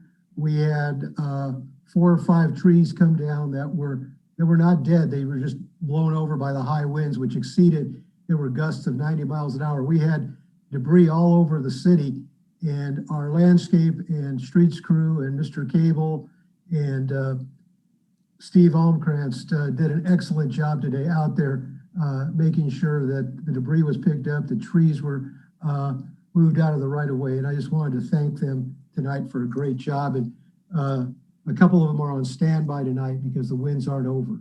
So I just wanted to acknowledge my staff today. For this report, this started back in 2017 when I came to the city. And the tennis courts were constructed in the 70s. And there had been very little repair done to them, and they had fallen into very poor condition. They were in a condition of disrepair. And we had limited funds. We had money from the Successor agency or the redevelopment agency that could only be spent at Moranda Park or the beach. And these funds were limited. And we got a park consultant and we looked at the courts.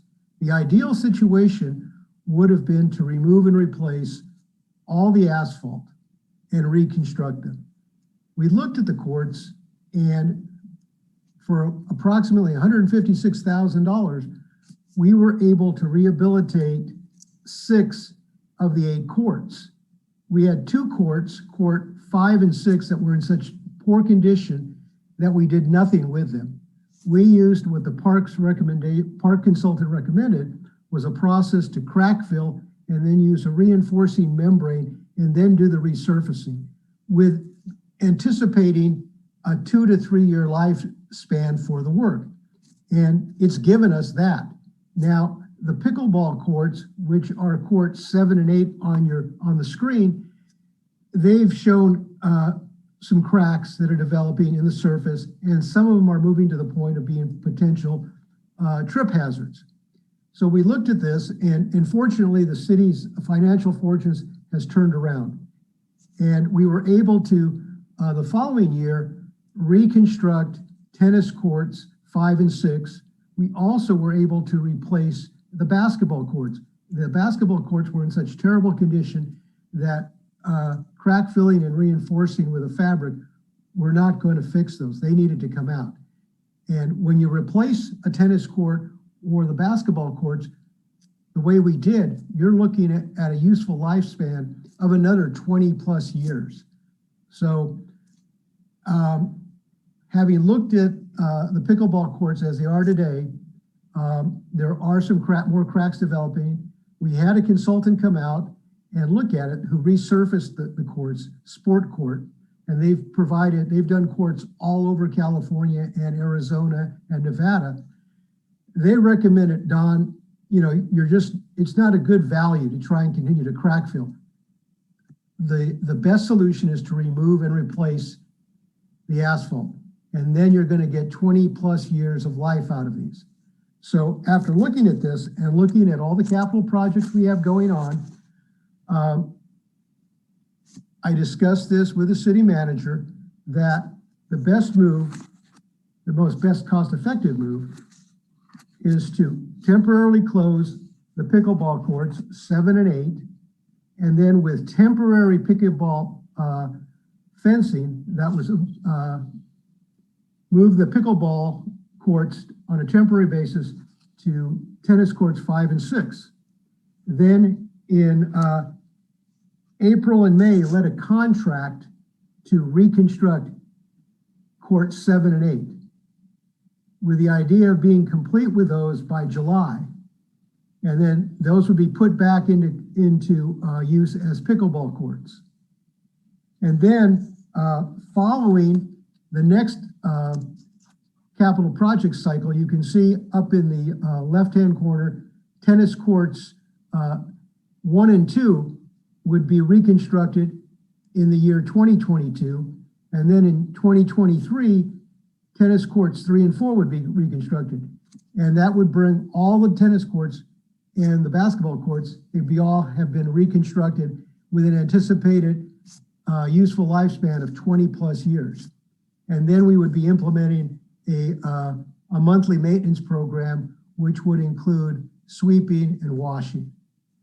So this is what we have proposed. We've laid out the estimated cost to replace courts 7 and 8 at approximately $240,000. And that's based on what it costs to replace court 5 and 6 about a year and a half ago.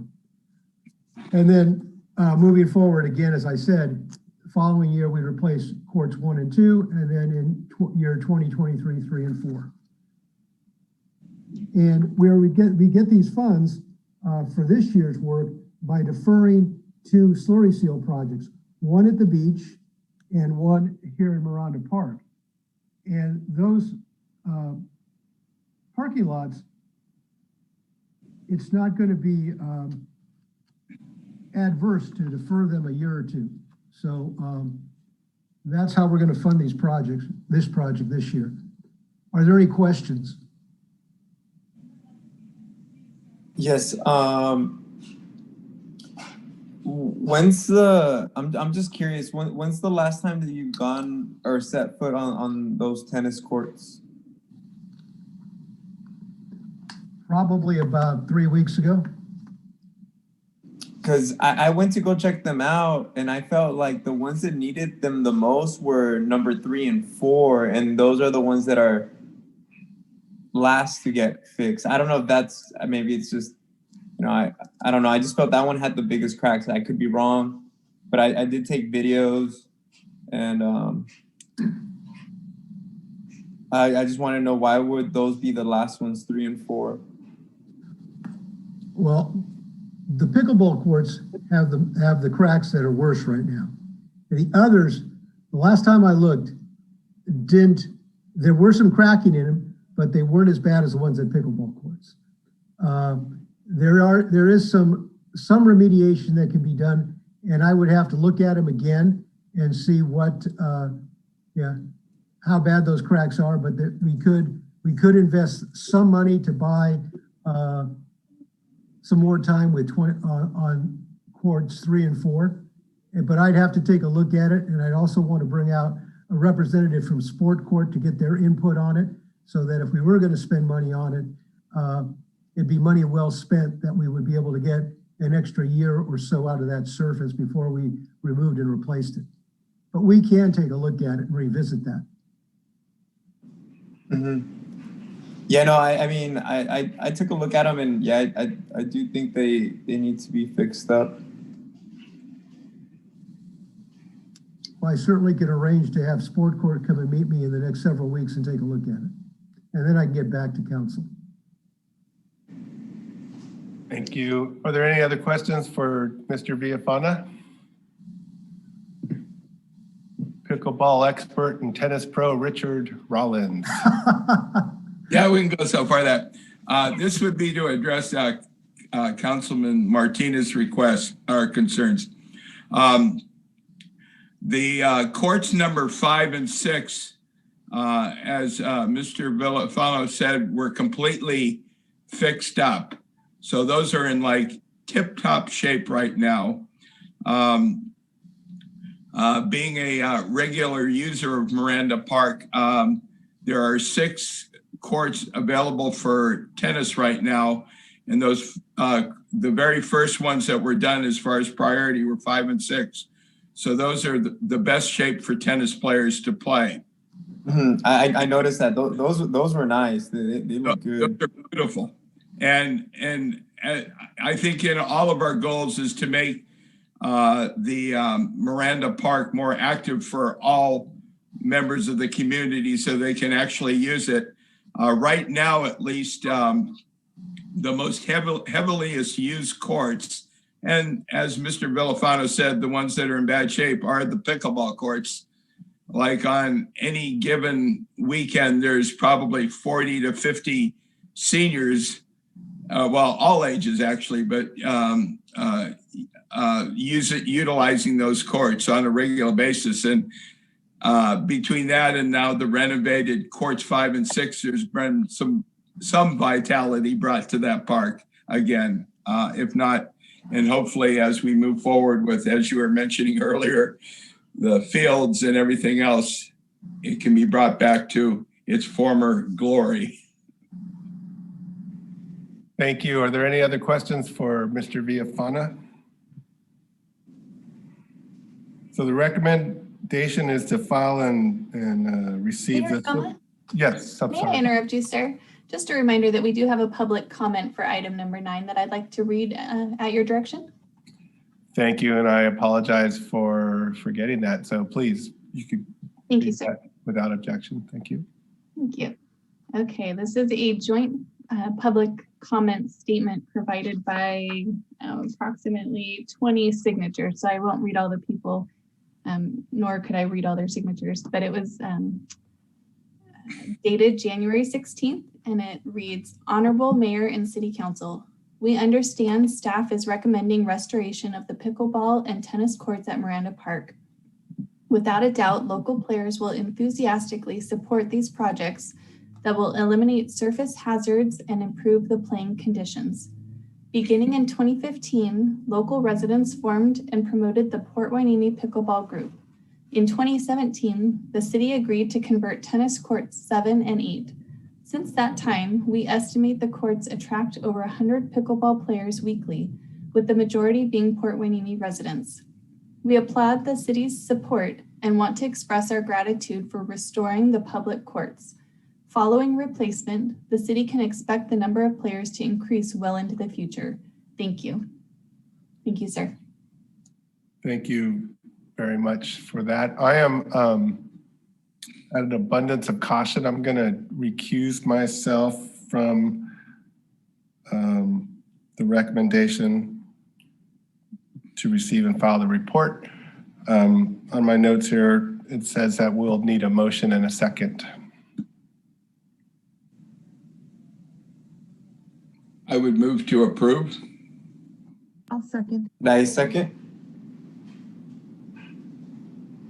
Thank you. May we have a roll call vote, Madam Clerk? Mayor Pro Tem Rollins? Yes. Councilmember Perez? Yes. Councilmember Martinez? Yes. Councilmember Hernandez? Hernandez, yes. Sorry, Laura. And Mayor Gama is Recuse myself because I live very close to Moranda Park.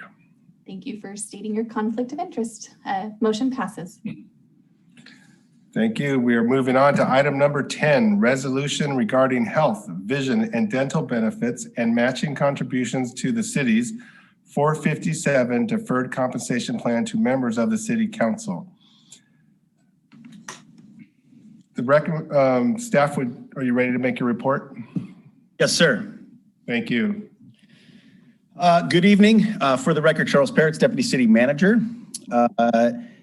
The action, as was just read by the mayor, is to consider adopting a resolution pertaining to health, vision, and dental benefits for council members, as well as participation and matching contributions in the city's 457 Deferred Compensation Plan. Last February, the City Council passed a resolution which was intended to reinstate certain benefits for council members. The action was specifically intended to allow members to enroll in city-sponsored health, dental, and vision plans, provide an insurance subsidy for health premiums, and provide matching contributions to the city's deferred compensation program. The health plans offered by the city are provided through an agreement with CalPERS, the California Public Employment Retirement System. That agreement requires that individuals wishing to participate in any of the health plans provided through the system must be enrolled in the CalPERS retirement system. That requirement had the unintended consequence of excluding council members that are not enrolled in the retirement system. And this was contrary to the intent of our resolution. So the resolution that we have proposed this evening provides two different ways that council members can participate. If they are eligible, they can participate in one of the city-sponsored plans through CalPERS, or if they are not eligible to participate, they may receive reimbursement in the same amount of the subsidy as earlier provided for reimbursement of health plan insurance costs. As well, the prior resolution noted a specific 457 plan, and is our intention in the future to ensure that no one is ineligible for that plan should the company plan sponsor change. So we are using more generic language and simply saying that we wish for council members to be eligible to enroll in the city's sponsored 457 deferred comp plan. So those are the reasons for the resolution. It doesn't change the intent nor the amount of the subsidy. It simply provides new language to ensure that the original intent of council eligibility is achieved. And I can answer any questions that the council members may have. Are there any questions for Assistant Deputy Manager Perez? I have a question. Councilmember Perez. Just to make sure I understand, they're offering benefits to city council. If we elect not to get the benefits, then we get the, I guess it's called a subsidy. No? You're shaking your head no. I'm not shaking my head. I was going to respond. No, Gama was shaking his head. Oh, so no, the benefit that is provided is first is just the eligibility. It's the opportunity for council members to participate in vision or dental plans. And it's also the opportunity to participate in the CalPERS sponsored health plan. Some will not be eligible by virtue of our contract language that says you must be an enrollee in the retirement system. The second part is the actual subsidy. The amount of the subsidy is equal to the single person lowest cost health plan offered by the city. So that is specific for health insurance premiums. So the city would either pay that amount towards one of the city sponsored programs, or will provide that same amount as a reimbursement for a health plan that a council member has signed up for outside of the city plans.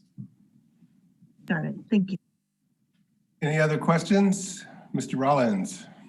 Yeah, I'm a little confused. So if you were a retiree from the CalPERS system, is there any difference between that? What would that allow you or not allow you to do what?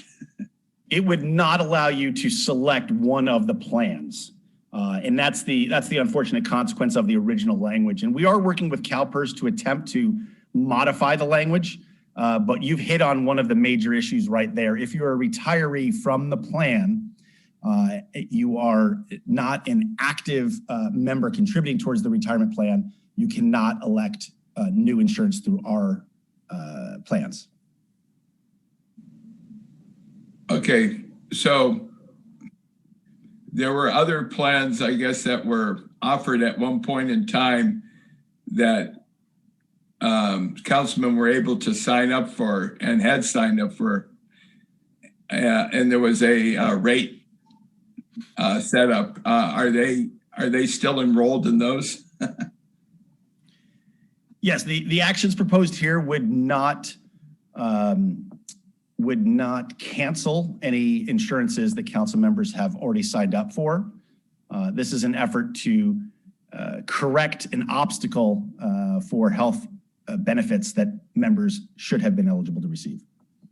And then the fiscal impact of 41,000, that's the very maximum, assuming every councilman signed up for every, I guess, benefit that is listed here. So it could be quite a bit less. That is very true, Councilmember Rollins. That number is a sum of all of the maximum subsidy that all council members would receive for the health benefit, as well as the maximum matching contribution should all council members participate in the deferred compensation to the maximum extent. Okay, thank you. Okay, Councilmember Hernandez. Yes, thank you, Mayor Gama. Thank you, Charles, Mr. Peretz, for your presentation. I have one question about the 457 or the deferred comp program. Does are CalPERS retirees eligible for that? Because when I met with the liaison, the person Jamie, when I met with Jamie, I was under the impression that that was an eligible program for CalPERS retirees. So I seem to be getting something a little different. I will confirm that with you. I don't believe that status as a retiree would make you ineligible for a deferred comp program. The tax law does put certain maximums and age restrictions on participation and when you must take withdrawals, but okay. I do not believe you're excluded from participating. Yeah, I guess maybe I wasn't specific enough. If you're in CalPERS as a retiree, not just a retiree, are you ruled ineligible? Yeah, I do not believe that you are ruled ineligible. I will confirm that and ensure that that's the case, but I do not believe that there is any prohibition of participating when you are in okay. Retiree. Thank you. Thank you. So just to confuse everyone a little more, my understanding is that the exclusion to enroll is only pertinent to health benefits. Is that correct? That is correct. CalPERS only provides the city with our health plans. So if any council member wants to participate in the dental program and or the vision program, they're allowed to do so without a resolution change, correct? That's correct, yes. If they already signed up, this change has no impact on that. Okay, and then my final clarifying point is on the, what is it, the 457 deferred compensation plan, are council members eligible to participate in that currently, regardless yes. of, they are? We are? They are. Okay.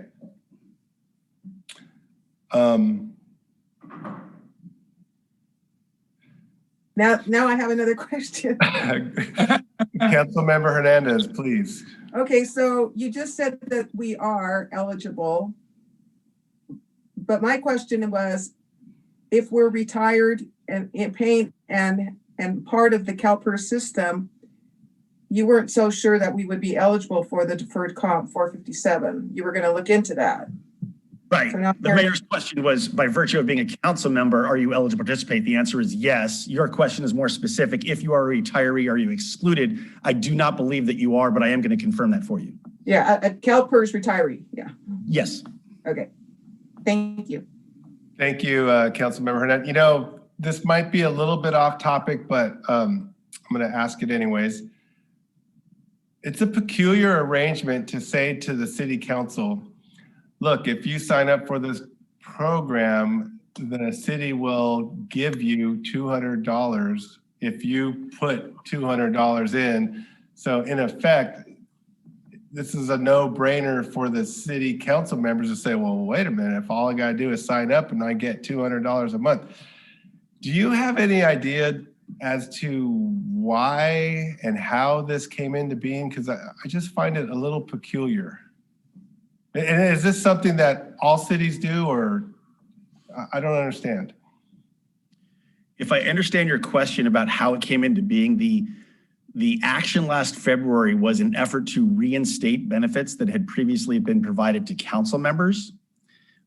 We did not do a survey of which other cities provide council members with the same benefits. This was, as I say, an opportunity to reinstate benefits that had been removed from the budget during difficult financial times for the city. And there was a request from the council to consider reinstating the benefits that had been previously provided to them. Okay. Any other questions? May I have a motion to approve the adoption of the resolution of the City Council rescinding Resolution 4308 and adopting a new resolution for the provision of health, dental, and vision benefits or reimbursements of health benefits to City Council members and matching contributions of up to $100 per pay period for deferred compensation to members of the City Council. So moved. May I have a second? Second. Thank you. May we have a roll call vote, please, Madam Clerk? Councilmember Hernandez, Yes. Mayor Pro Tem Rollins, Yes. Councilmember Martinez, Yes.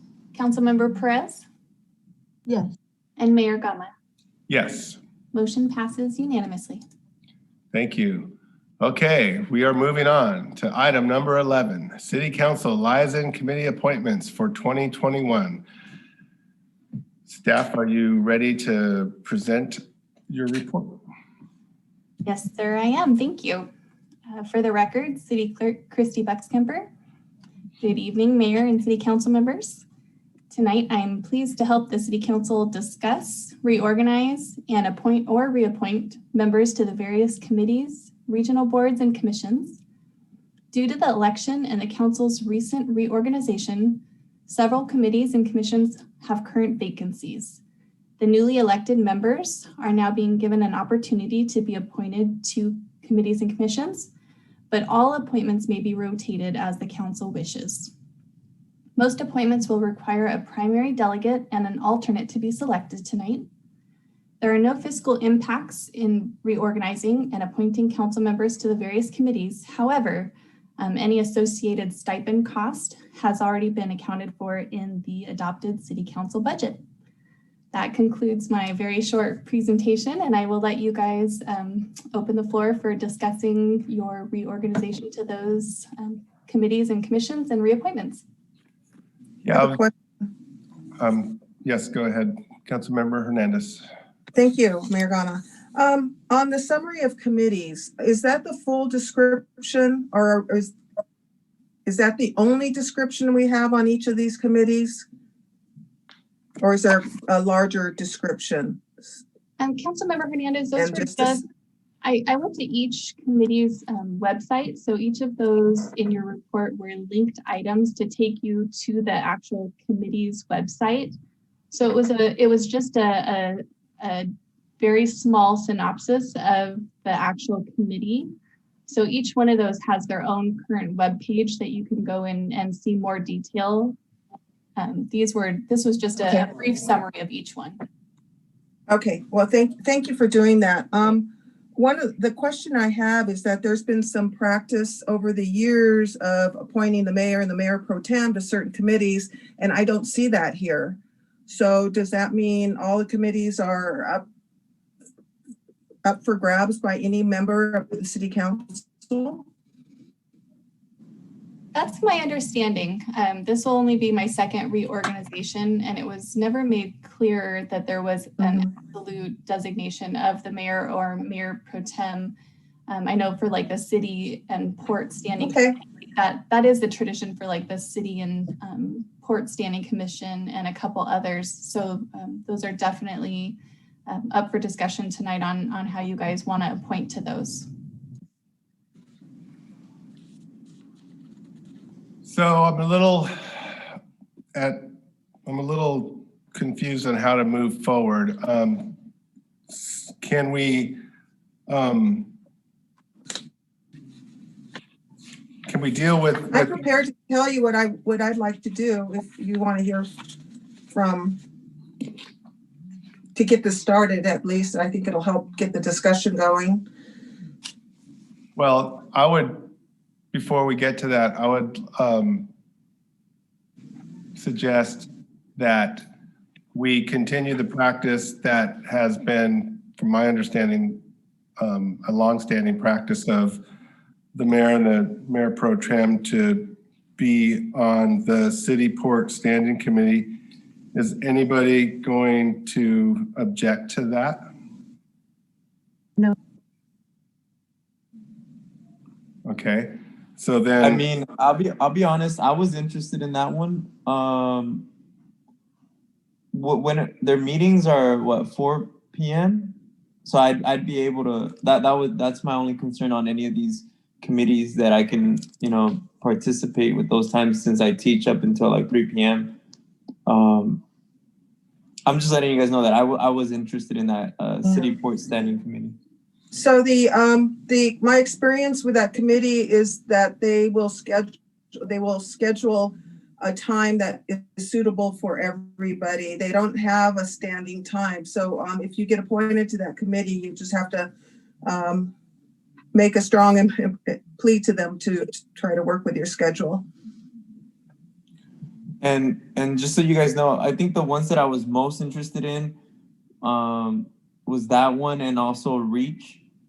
Just so you guys know, and I'm willing to participate in any other ones that you guys think that are best fit for me. I'm looking at them right now, and I mean, I almost wish I can be part of all of them. So I mean, I'm just giving you guys my opinion on what I was interested in. So. Well, thank you. And there's a lot of committees here, and I don't know if we have there's quite a few vacancies. So dealing with the city port standing committee, do we want to continue the practice of the mayor and mayor pro tem being the representatives for that, recognizing that a year from now, that'll change again when the reorganization occurs. And then I think the same holds true for RDP 21. I'm trying to find that one. No, it does not. I'm told it does not. By other members in RDP 21, I'm told it does not require a mayor and the mayor pro tem to be members. So I think there's precedent for that. Yeah, that's was my understanding, that generally speaking, those two committees were represented by the mayor and the mayor pro tem. So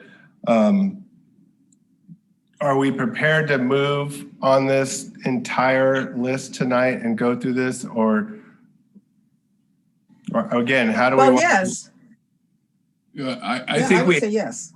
It out. If I might interrupt, my suggestion would be to look at those that have current vacancies and to make appointments to those. And then if there's any members or the new members have,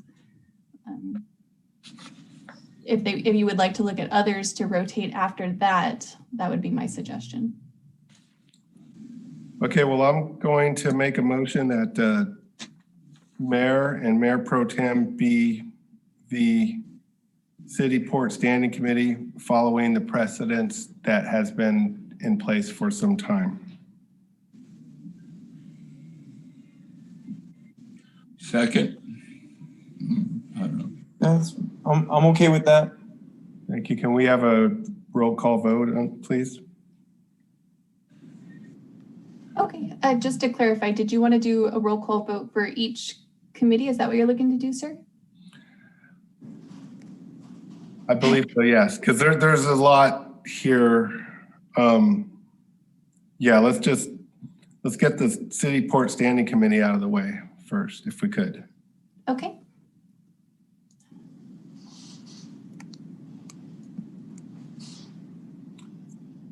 Do we have a motion and a second? And I'm sorry, sir. That second was by Mayor Pro Tem? yes. Okay. Mayor Gama? Yes. Mayor Pro Tem Rollins? Yes. Councilmember Hernandez? Yes. Councilmember Martinez? Yes. And Councilmember Perez? Okay. So let's move on to Regional Defense Partnership for the 21st Century, RDP 21. Currently, there's a vacancy. Councilmember Hernandez is filling a spot. I would ask who's interested to fill that spot.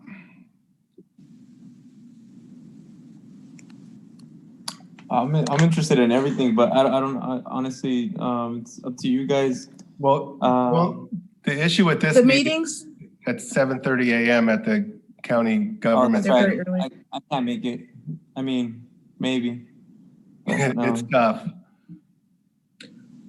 I think it would be a good spot for you, Mayor Gama, to be at least an alternate. I would like to, RDP's asked me to stay on the Strategic Planning Committee, so I would still like to, if you want to be the primary and let me stay as the alternate, I can still participate in the Strategic Planning Committee. My issue is that I'm going to be tied up with professional endeavors, and it might be very difficult for me to get there. I would. I could, as Mayor Pro Tem, as it has been in the past, perform that function at 7:30 in the morning. As primary or as the alternate? Well, either, I guess. I guess as primary. Okay. Well, I recall going to a couple of those meetings, and they're very, very interesting. I'll tell you, even if you're not an alternate or primary, if you ever get a chance to go to one of the RDP 21 meetings, it's a big group of people, and it's quite fascinating. So I haven't, and when I did attend, both Mayor Berg at the time and Mayor Pro Tem Hernandez were both present there, and it's a really, really interesting group of people. So yeah, and John Sharkey continued to attend those meetings after he was off the city council. So most of these meetings are open meetings. So if you have an interest and you're available to participate, I would encourage, especially the new council members, to do so. I would love to. That time is awful. Yeah. Tell me about it. Okay, so then are we all comfortable with Councilmember Hernandez continue to be the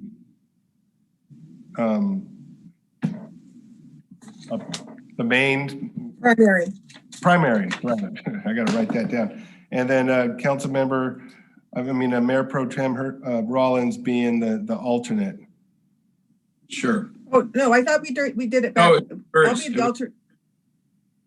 It was reversed, I think, Stephen. Yeah, it's reversed. So he'll be the primary and I'll be the alternate. Okay. And do we need to vote on that, or do we? I don't think so. Okay. It'll just take up too much time. I think maybe at the end we can vote on it as a entire. Yep, and that's what Madam Clerk was trying to tell me. Appreciate that. And I did like Christie's suggestion of filling up all the vacant ones too. Yes. Okay, so let's go down to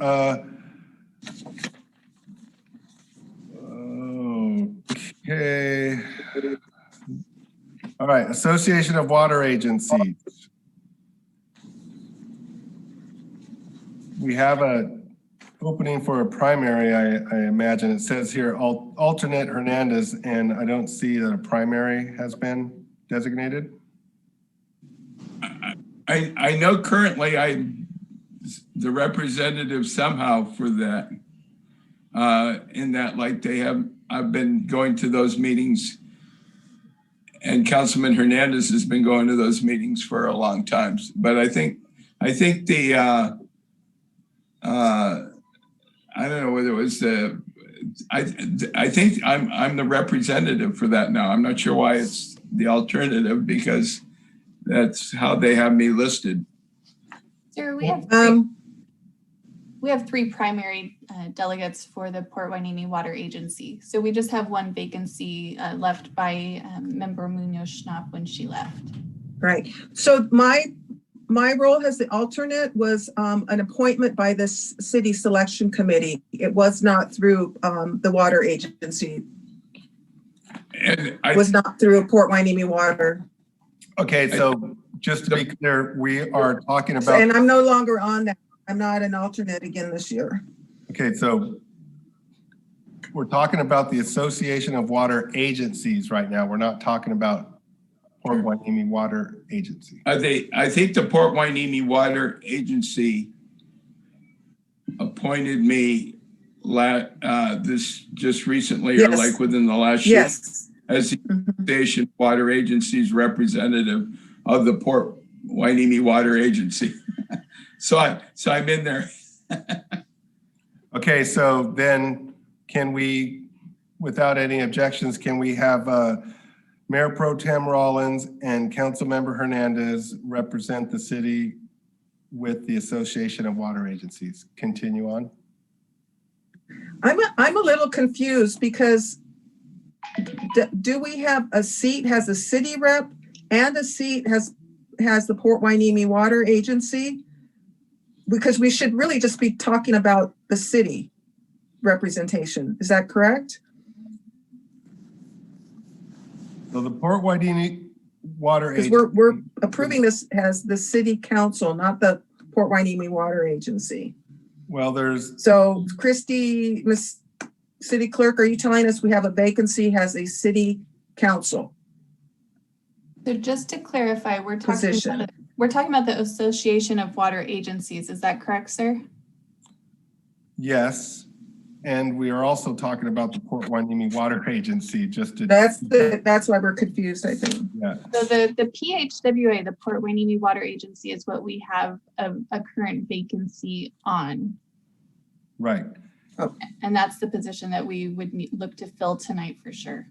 Okay, and then also on our list, it says Association of Water Agencies. So, and it only lists. Yeah, that's three of us. I would like to stay on as a primary.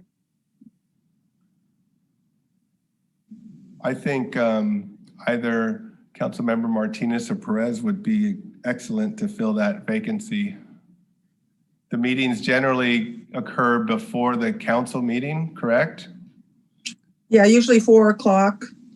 I'll go ahead if Councilmember Martinez does not. That's for the Port Hueneme Water Agency, right? Correct. I would think that would be good. You okay? Yeah, I don't know if City Council Member Perez would like to alternate. I mean, she can take it 1 year, I can take it 1 year, and I mean, I'm okay with that. Okay, so for the Port Hueneme Water Agency, Councilmember Perez is going to fill the vacant position, and I would like to remove myself as the alternate and suggest that Councilmember Martinez be the alternate for the Port Hueneme Water Agency. Is that okay? Okay. Mm-hmm. Okay, so now, sticking with the subject matter of water, with regard to the Association of Water Agencies, it appears that we do not have a primary member because on our list here, it just shows alternate. And Councilmember Hernandez as being the alternate. What sheet are, oh, here it is, never mind. Yeah, it's part of the city selection committee. It was not a nomination by the city council, so we don't need to address that one. I did not put in to be reelected this year. So there's another alternate representing the cities. So the Association of Water Agency for Councilmember Perez and Martinez, it's a really, it's a fascinating thing. And I think I mentioned to Councilmember Martinez, and now I'll mention it to Councilmember Perez, when you have the opportunity to attend the Metropolitan Water Tours, I think it's highly recommended to go on those tours to learn about how water is distributed throughout the state of California and how we in the city of Port Hueneme and surrounding areas get water and all that. And then so the Association of Water Agencies is a really, I've been to a few meetings, and it's a really great way to really understand the way water works. So just want to encourage both of you, when you get that opportunity, hopefully it'll be coming up soon post-COVID. You definitely want to go on those trips, and it's really fascinating to learn, tour the Boulder Dam, understand where all this water comes from to California. And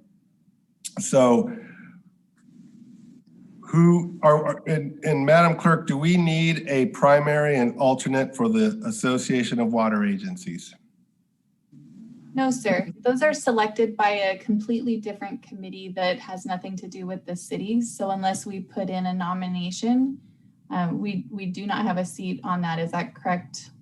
And the nominations are closed. It's done deal. They've already met.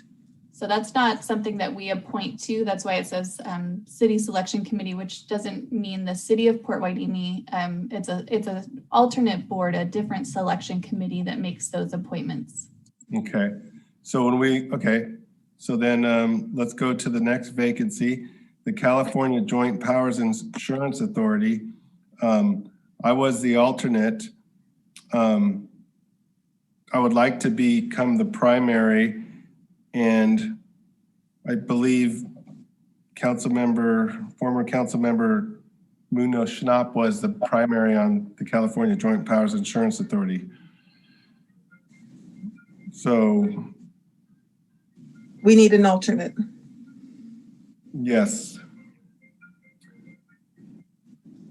Councilmember Martinez, are you interested in that? Yeah. So when just to clarify, when we have an alternate, that just means if the primary can't make it, then the alternate has to go, right? Not necessarily. I mean, many times both. You're saying both can go too? Yes, it's always open to the public. And again, this COVID thing really kind of makes it, in some ways, it makes it easier to attend. But in other ways, it kind of hampers getting to know different people and learn about how insurance programs are put together. But I can be an alternate. That's okay. Yes. It's without objection. It's July at 7 p.m. It's a good time for me. Yeah, it really is. Okay, so I'll take the primary on that, and Councilmember Martinez would be the alternate, and I would love to participate in meetings together. I think you'll get a lot out of it, and it's really, really great organization. Economic Development Collaborative, EDC-VC. It's a monthly meeting, third Thursday, 4 p.m. at the Hampton Inn in Camarillo. What time is that meeting? I'd like to be on that. 4 p.m. I'm interested in that one. Okay, without objection, you got it. Okay, Gold Coast Transit. Do we need an alternate for that one? Yes. And I mean, I also don't mind being an alternate. I'm guessing since there's 19 committees, we're all gonna have to have at least like maybe 4 alternates and 4 primaries about, right? Yep. I love the math. Teacher. Yeah. Okay, so for economic development, we'll have primary Councilmember Perez and alternate Councilmember Martinez, correct? Okay, moving on to Gold Coast Transit.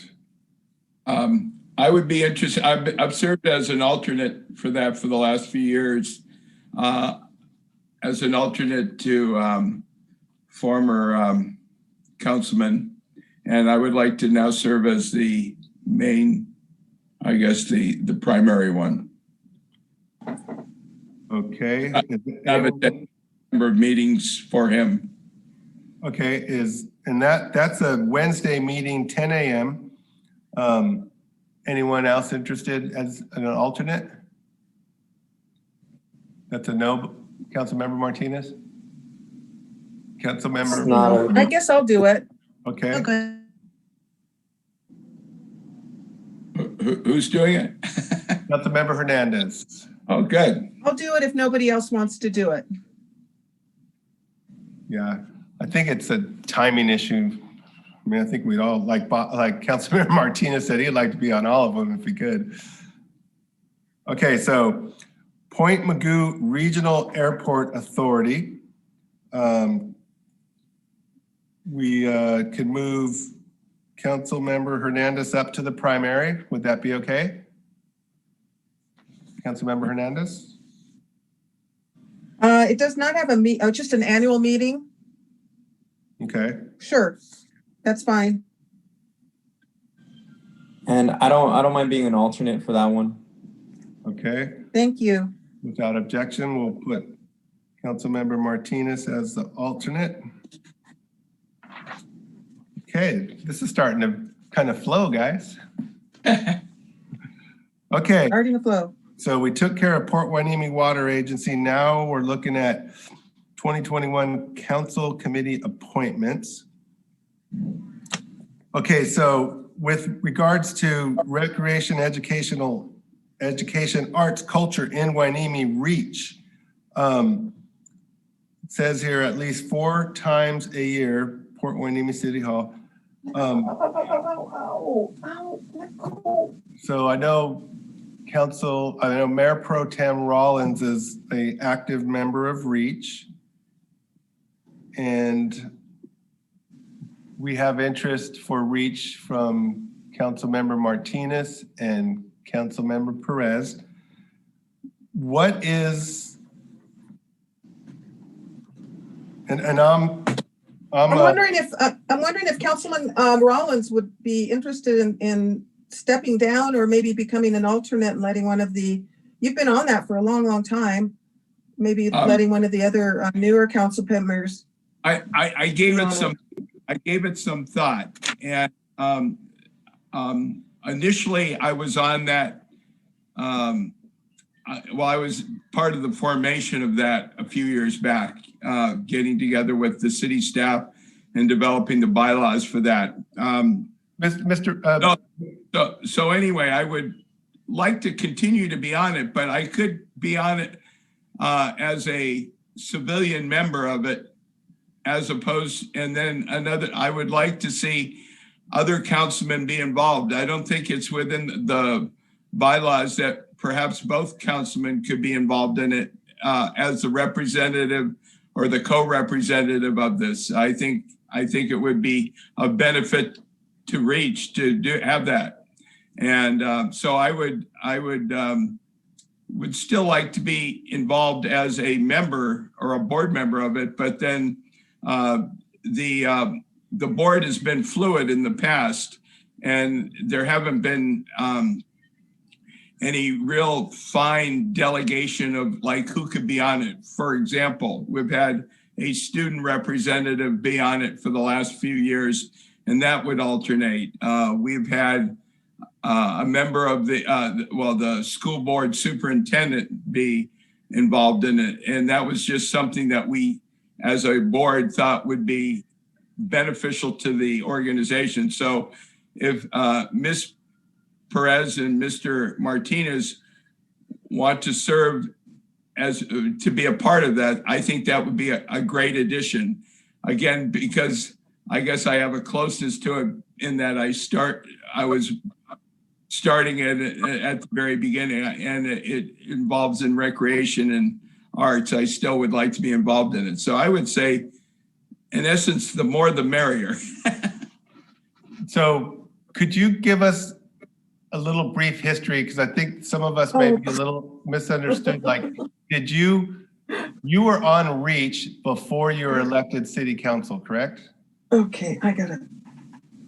Yeah, I guess simplistically, I initially got together with city staff to develop a nonprofit to benefit recreation and arts and culture. And so one of the former assistant city managers, Carmen Ramirez, got together with me, and then I gave her a kind of a blueprint on how it could be done. And so initially we were a part of it, and then we had a couple of other people on it. And then I think initially it was especially developed during the poor financial times of the city, when in fact we didn't have enough money. The city didn't have enough money to do recreational programs and stuff. And so we got it initiated. And then when I became a councilman, then I guess it was a natural transition. But there are other people on that board that are not councilmen, and I could very well see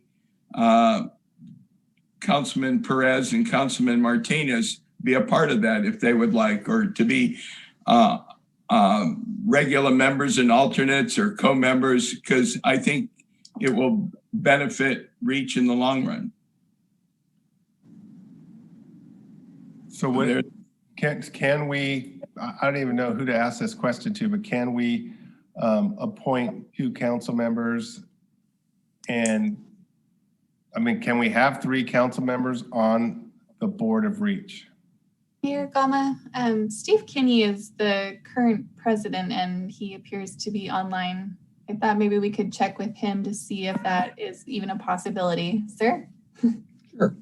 Thank you, Steve. Mayor, if I may? Yes, please. Yeah, thank you. The bylaws of REACH provide for a member of city council to be selected by the city council to have a seat on the REACH board. Otherwise, they are intended to be just community representatives, just selected by the board on their merits. So it is it's certainly possible for Mayor Pro Tem Rollins to give up his seat as the council representative and then serve on the board as private citizen Rollins. And then that would allow for an opening for the council representative seat. But I think there's a limit of that one council member that could serve on that board. Just describe, though, that one council member serve in that official capacity, and then if another council member wanted to be like a member from the community, that would... I believe that's true. Now, once we get more than 1 or 2 council members involved, then we run up against Brown Act considerations. So I've got to defer to the city attorney as to whether in the hypothetical there could be 1 official city council member on the board and then 2 other civilians who happen to be council members. That strikes me as a problem, but I defer to the city attorney on it. Thank you, Steve. That would likely be a problem if we had a quorum of the city council members serving on the board of another agency. Anything discussed that related to anything within the subject matter jurisdiction of the city would need to be noticed under the Brown Act. Okay. If that's the case, then why are we okay doing it for the water agency when we have 3 council members on that? The water agency complies with the Brown Act as its own joint powers authority. So I will withdraw. So it seems like REACH can only have one city council representative, correct? Yes, that's Is that what correct. you're saying? That is One primary, correct. one alternate. So right now there's Rollins and then the alternate is Gama, And or it was last time. I love REACH, and I think we all love REACH, and I'm going to vacate as the alternate. And I really want to see REACH be highly involved in community benefit, the things that we're going to be doing. For example, if having that profit set up there is excellent to receive funds, say, from the cannabis dispensaries for items like a dog park, for other recreational, community, culture, arts type stuff. So I would hope that REACH can continue to grow and be more involved and do more for our city. And so I would say you stay on it, since you're pretty much been involved in it the whole time. I will withdraw my request to be on it. But I'm spreading myself too thin, and I really want to see one of you be the alternate and attend the meetings with the primary, or if Rollins wants to be the alternate and one of you be the primary, I think that's great, because it's so important to get different perspectives running through. And so, like I said, I will withdraw as the alternate, and we're going to have a primary and an alternate. And yes, Councilmember Hernandez. Yeah, I'd like to nominate Councilman Martinez to be the alternate on this committee, on the REACH committee. I was gonna ask if I can be the primary. With Rollins as the primary. Oh, okay. I would concur that I would like to see Councilman Martinez become the primary. I think this would be a good opportunity for him, especially since of his interest in youth and recreation and parks.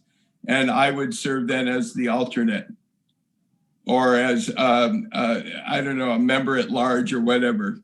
Right. And I think, well, no, we can't do that. And I'm a little confused on the attorney. The Port Hueneme Water Agency is a JPA. Is that what you said, and not subject to the Brown Act? I said that it's its own government entity and it is subject to the Brown Act, which is why notice is posted 72 hours before every one of its meetings. It does in fact comply with the Brown Act. Okay, but having 3 council members on that, again, super confusing. How is that not a Brown Act violation if it would be on REACH? Because the agency itself is complying with the Brown Act. Anything being discussed by those 3 council members who are sitting as members of the PHWA, the public has been provided notice. It's on the agenda.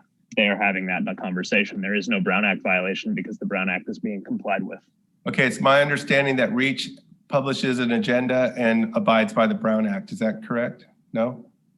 Because I remember attending a meeting with former deputy city manager where strict attention was being paid to the Brown Act. Right. I have not confirmed that. Right. Kevin, yeah, you wouldn't necessarily be aware of this, but REACH does consider itself a Brown Act body, and we do conform to Brown Act requirements relative to agenda postings, et cetera. How about we keep it simple, and then I just stay as may I be the primary, and then Rollins be the alternate, and then since City Council Member Perez had said that she would withdraw, and I don't mind rotating with City Council Misty Perez next year, just for the record. Well, the question is can we have 3 council members be a part of REACH and not violate the Brown Act if REACH conforms with the Brown Act? I believe it's based on the bylaws at this point. The REACH bylaws only allow for one city board member. So it's not necessarily a Brown Act issue at this point. It would be the REACH bylaws that only allow for one delegate. So it doesn't even sound like they even are allowing an alternate. I Well, believe there- an there alternate is- in place of. Yeah. There is, Mayor, there's one seat allocated to the city council on the REACH board.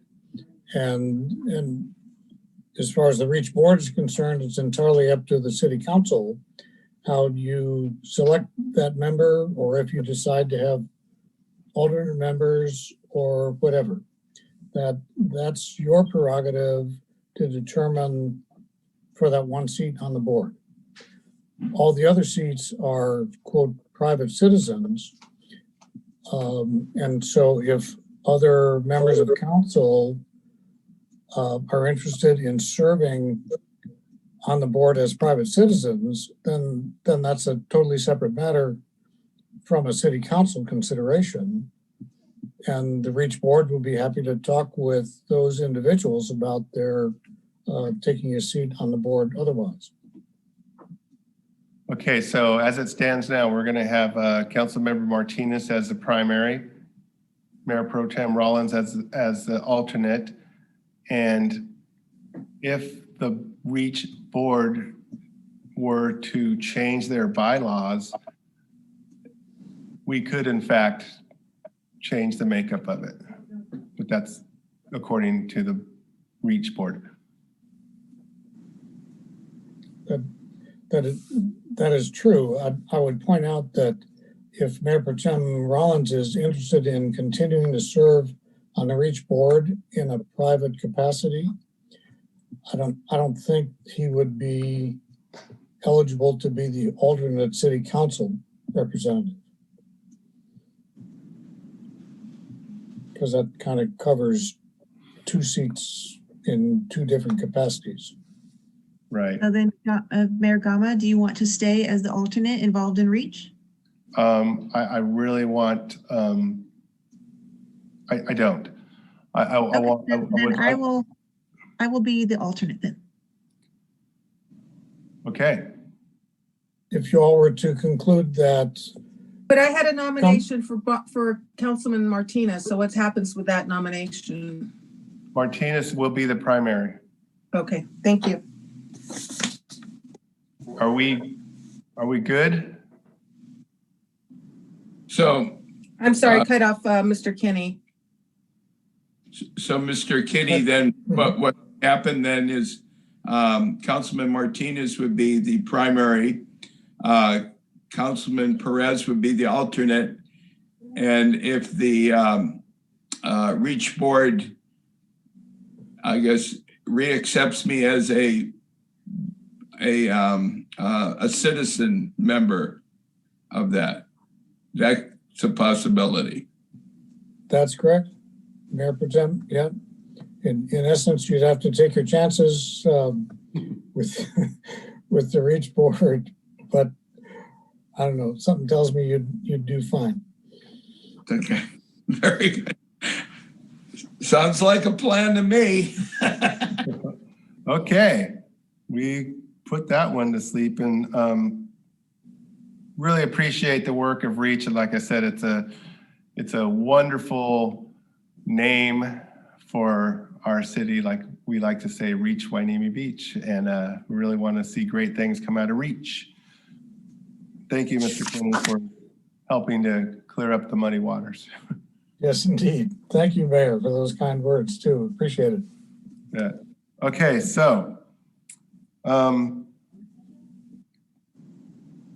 Sister City Committee. Where are we at on Sister City Committee? We have a vacancy. We have a Councilmember Hernandez listed as an alternate. So I imagine we could move Councilmember Hernandez up to the primary, and then we would need to assign a alternate. Well, I was under the impression, I don't recall how the assignment was made last year, but I guess we don't need to go back there. I'll just go ahead and accept that position as the primary, but I need help with it. So if any of I'd like to invite any of the new members. I don't mind. Would you like to do that as a primary? I can take that as a primary also. Oh, that would be awesome. If you don't want it, yeah, I'm just letting you know. I'll stay as an alternate so I can give you some background. Yeah. Yeah. That'd be awesome. Good. All right. You could get a trip to Puerto Vallarta out of it. So. Whoa, wait a minute. We should have started off with that. But wait, I didn't know that. Can we go back? No, just kidding. Okay, so we resolved that issue. Now we're moving on to Southern California Association of Governments. Mayor Gama?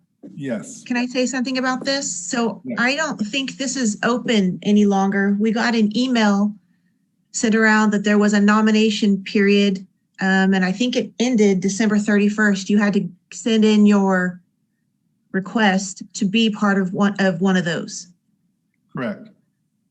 So I did, and they appointed me to the Community and Economic and Human Development Policy Committee, but I don't think there's anyone, unless someone else sent in their request to be appointed, I don't think we can appoint anyone else. Actually, I've been appointed to represent District 45. So I submitted my letter to Riley, been appointed to be part of District 45, presents Oxnard, Port Hueneme, and Camarillo. And then I'm also going to be, I've been asked to choose from one of the SCAG committees, and I have not done that. So Misty, if you're on one of the committees, maybe I would prefer to take one of the other committees that you're not on, just so we have better coverage. Okay, I'm just on the Community Economic and Human Development Policy Committee. Okay, thank you. I'll make my choice based on that. I guess I'm currently on the Energy and Environment Committee for SCAG. And I'm looking, if I move my resources and interests onto the transportation organization, I would probably see if they can reappoint or to appoint me under former Councilman Berg's area. He was under the transportation part of it, and I was under the energy and environment. And I'm looking to give an opportunity to other councilmen to serve on the Ventura County Air Pollution Board. And then, in fact, they would most likely be involved in the energy and environment. And I would shift over to the transportation, since I'm looking towards moving into that area as the alternate, as I was the alternate to Mr. Berg before. So who made that, where did that appointment get made? Is it through a letter to SCAG? Is that how you? Yeah, initially that's what I did. Like, I think as Councilman Perez made a request to be involved in that committee, and then they appointed them there. I think currently I'm on the Energy and Environment Committee, but I'm sure that they want councilmen, as I understand these, being involved in it for a year, they're going to want someone to fulfill the energy and environment. And if they in fact accept me to be on the SCAG, the SCAG transportation portion of it, then that energy and environment may be opened up, will probably be opened up. I guess we can check into all of that. Probably not tonight. It would make sense to do that. I think if you're on the Gold Coast Transit and then you keep your position on the Ventura County Transportation Commission, you'll be the transportation guru. Yeah, I'm looking to shift that as to, like, say, former Councilman Berg. I was the alternate for all of those, so now I'm looking to shift into the primary. And then, just so that, gives an opportunity for the rest of the council to be involved, the Ventura County Air Pollution Board, I'd be willing, I'd be open to, someone else having that opportunity. And then probably with that comes along if they want to be involved in the energy and environment. Sorry. Okay, so. I think that was a VCOG appointment, is it not? Yes. But the VCAG for the energy and environment, I was appointed by the VCOG or VCAG or whatever. Right. So we haven't gotten to that part yet. VCOG is or VCAG. A few items down. Okay, so are we? SCAG, I don't know. The SCAG, I think, appointed me to that, not the VCOG. I don't know. I think that's who appointed us to it. Madam Clerk, are we? No, I think it's VCOG because. Not sure, but I'm not saying I'm not.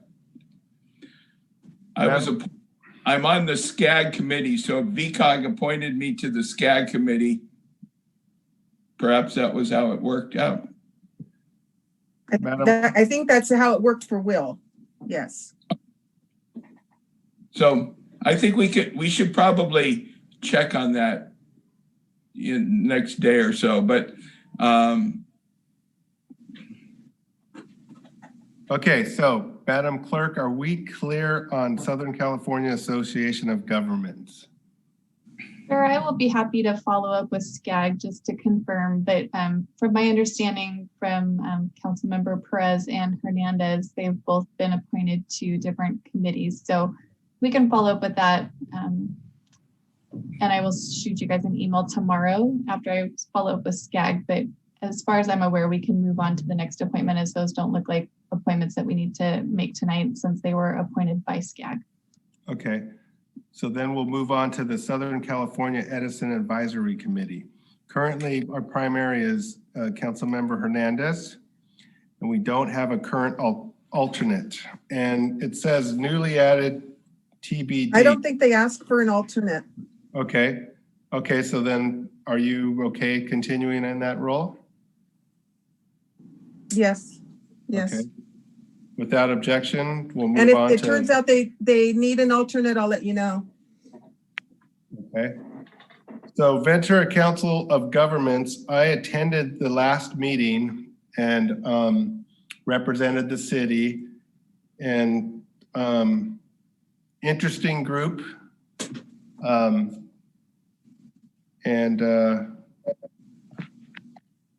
would like to be the primary if anyone else isn't interested. But like I said, I did cover the meeting this last week, and I was treated as if I was the primary, and I was like, well, I was just covering the meeting, but it's quite an interesting group of people. Anyways, I'll say more about it later at the end of the meeting. So without objection, is anyone wishing to serve on that? I'll be an alternate. Okay, so I could be the primary, and Councilmember Perez will be the alternate. Okay, moving to the Ventura County Transportation Commission, the VCTC. We're going to move Rollins up to the primary. And any interest in being an alternate? It's a 10 a.m. meeting. Friday, first Fridays. It's 10 a.m. Yeah. Well, anyone wishing to be an alternate? Misty, you're muted. Sorry. If Bobby does not, sorry, Mr. Hernandez does not, I can. Fridays are good for me, so. Okay, so we'll list you as the alternate, Mr.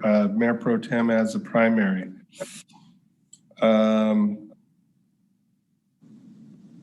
Ventura County Regional Energy Alliance District Board. Councilmember Hernandez is the primary. Are you okay continuing on? Sure. Okay. And we have the Regional Sanitation District. Council Member Hernandez is the primary and the alternate is Mayor Pro Tem Rollins. Do we want to continue? It's an 8:30 meeting, first and third Thursdays of the month. I would like to just leave it the way it is unless anyone else has a strong desire to jump in there. Sure. Yeah. Okay. They have a lot of meetings. Thank you, because I was just voted vice chair. Good for you. Congratulations. And I don't know, it's probably not the proper time, but what goes on in those meetings? I mean, it's quite. Oh, the Ventura Regional Sanitation District's in charge of our landfills in the county. And it's a pretty formidable group of other city council members. 10 cities are represented.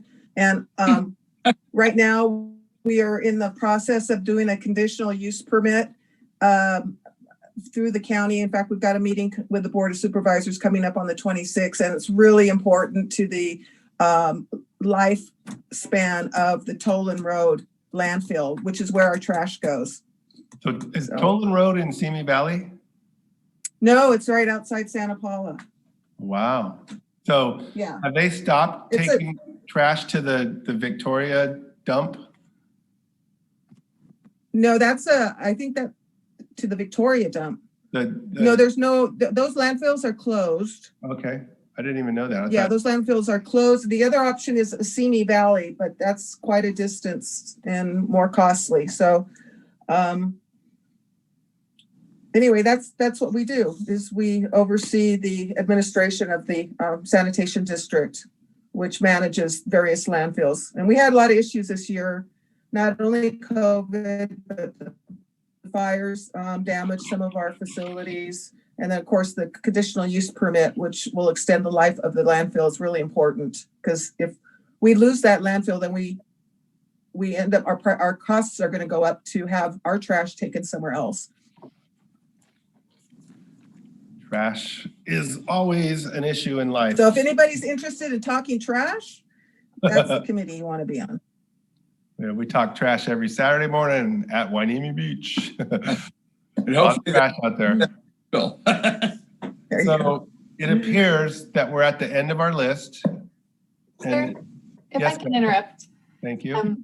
Not to extend it any longer, but we did miss 3 on the first page as far as my notes. The Air Pollution Control Board, the Animal Services Commission, and the Beacon, the Beach Erosion Authority for Clean Oceans and Nourishment. I don't have that we've reviewed those 3 items. I'm on Animal Services. I actually enjoy it. It's really interesting. And I would like to continue on. And I'm also on Beacon, and Councilmember Hernandez is the alternate, and we're working together with Beacon. And so I just figure we would stay status quo on those unless anyone else has to. Well, I'd like to offer the alternate position up if anybody's interested in it. I know that we're in the middle of getting ready for the Sand Summit, but it's a really good group of people to be involved with, because this is not only Ventura County Board of Supervisors you get to interact with, but also Santa Barbara County Board of Supervisors, and the cities from the county of Santa Barbara. So it's very interesting group. You get a lot of great reporting. It's well-run organization. I think anybody who serves on that committee it's a joint powers authority. So we pay into it to be a member. Anybody who participates that will learn a lot, and I think it'd be a good experience. But I don't want to take up a position if there's somebody else who's interested in it. When do they meet? Fridays, 9 a.m. 10 o'clock, 9 o'clock? 9 a.m. Yeah. How often? Every quarter. It's a quarter. We just had our Beacon meeting this past Friday. And do both the primary and alternates meet regularly on those committees? Or how does the structure work? It's so They're board meetings. Yeah. They're just board meetings, and then there's just like every other. No, have both the primary and alternate met at the board meetings on a regular basis?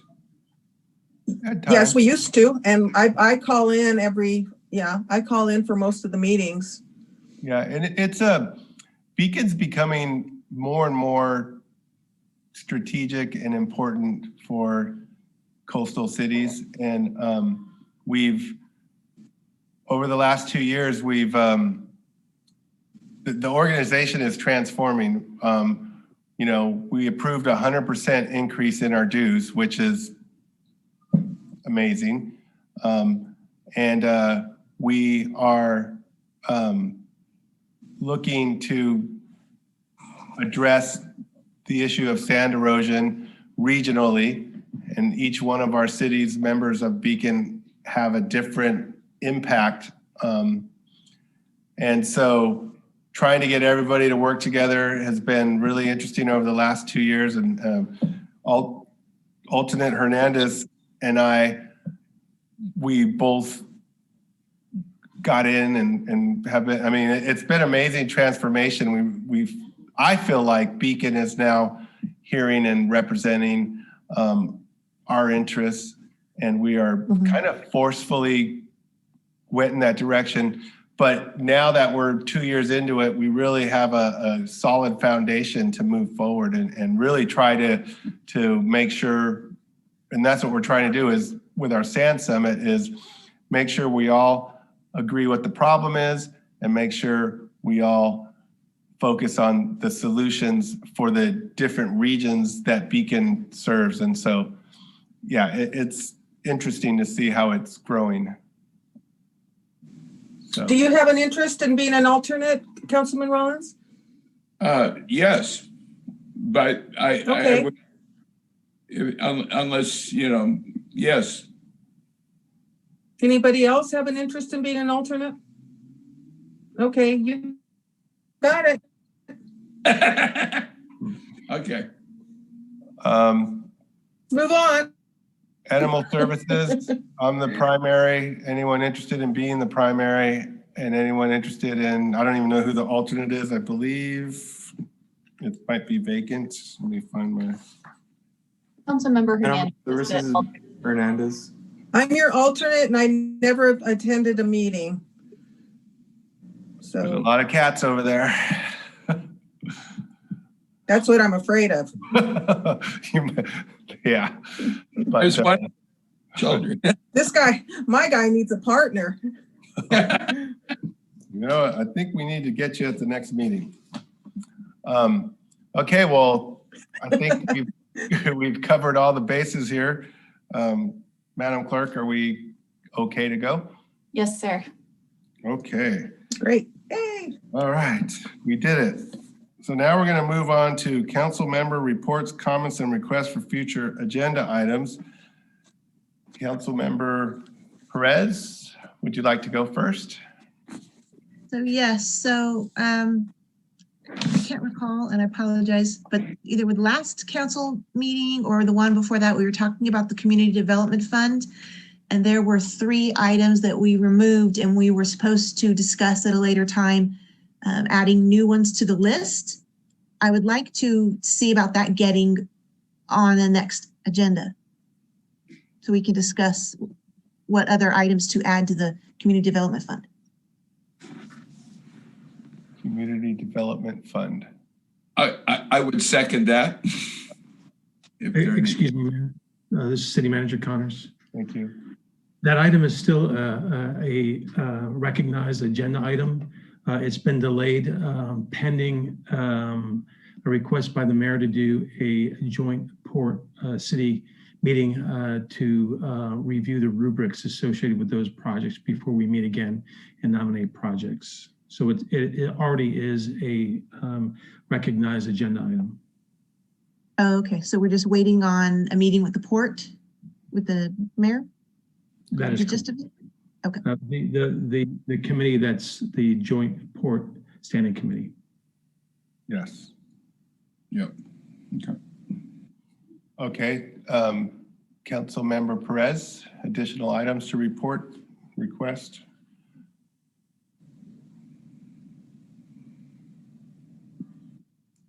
I see her reviewing notes, so I'm going to give her a little more time. So, yes, there was one item we wanted to discuss that Laura and I were working on. It's getting discussion on caps for the delivery apps and trying to get some business relief.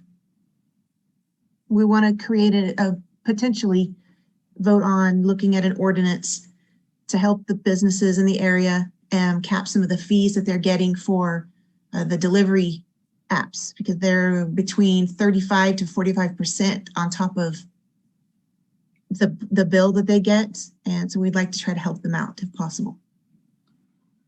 So this kind of came about with Councilwoman Perez and I discussing the plight of businesses right now in Port Hueneme, and the question as to whether or not we are giving them as much support as we can.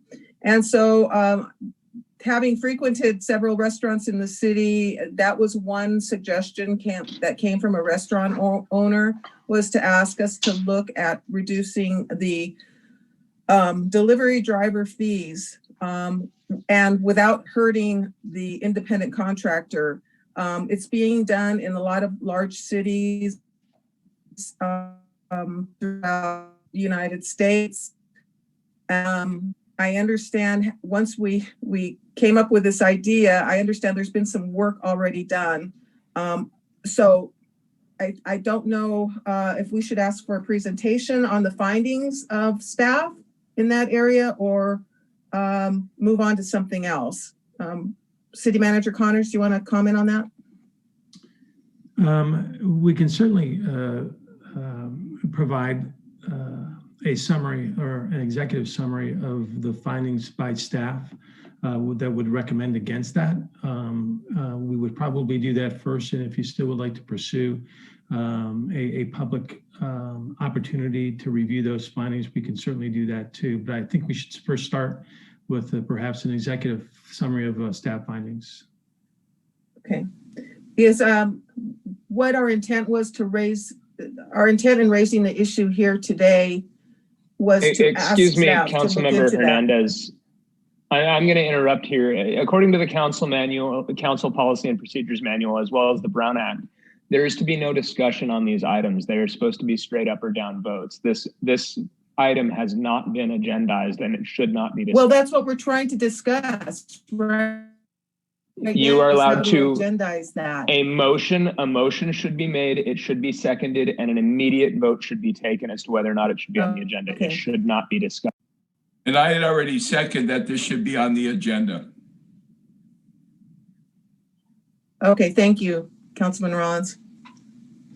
I was trying to avoid staff having to perform additional work, and that's why I needed some direction from the city manager. So, but that was where I was going, Mr. Spalding. We appreciate that, but unfortunately the Brown Act is kind of clear on this subject. Okay, understood. So Councilmember Perez, is your nomination to move forward with a potential ordinance, or would you like to revise your nomination to entail a presentation or an executive summary from staff first? Yes, I would like to revise and go with the presentation from staff first. Thank you very much. And I would second that. What do we just vote on? Because Councilman Rollins just seconded something. Was that a second to Councilwoman Perez's? I will rescind my. I'm confused. Okay, I will rescind my.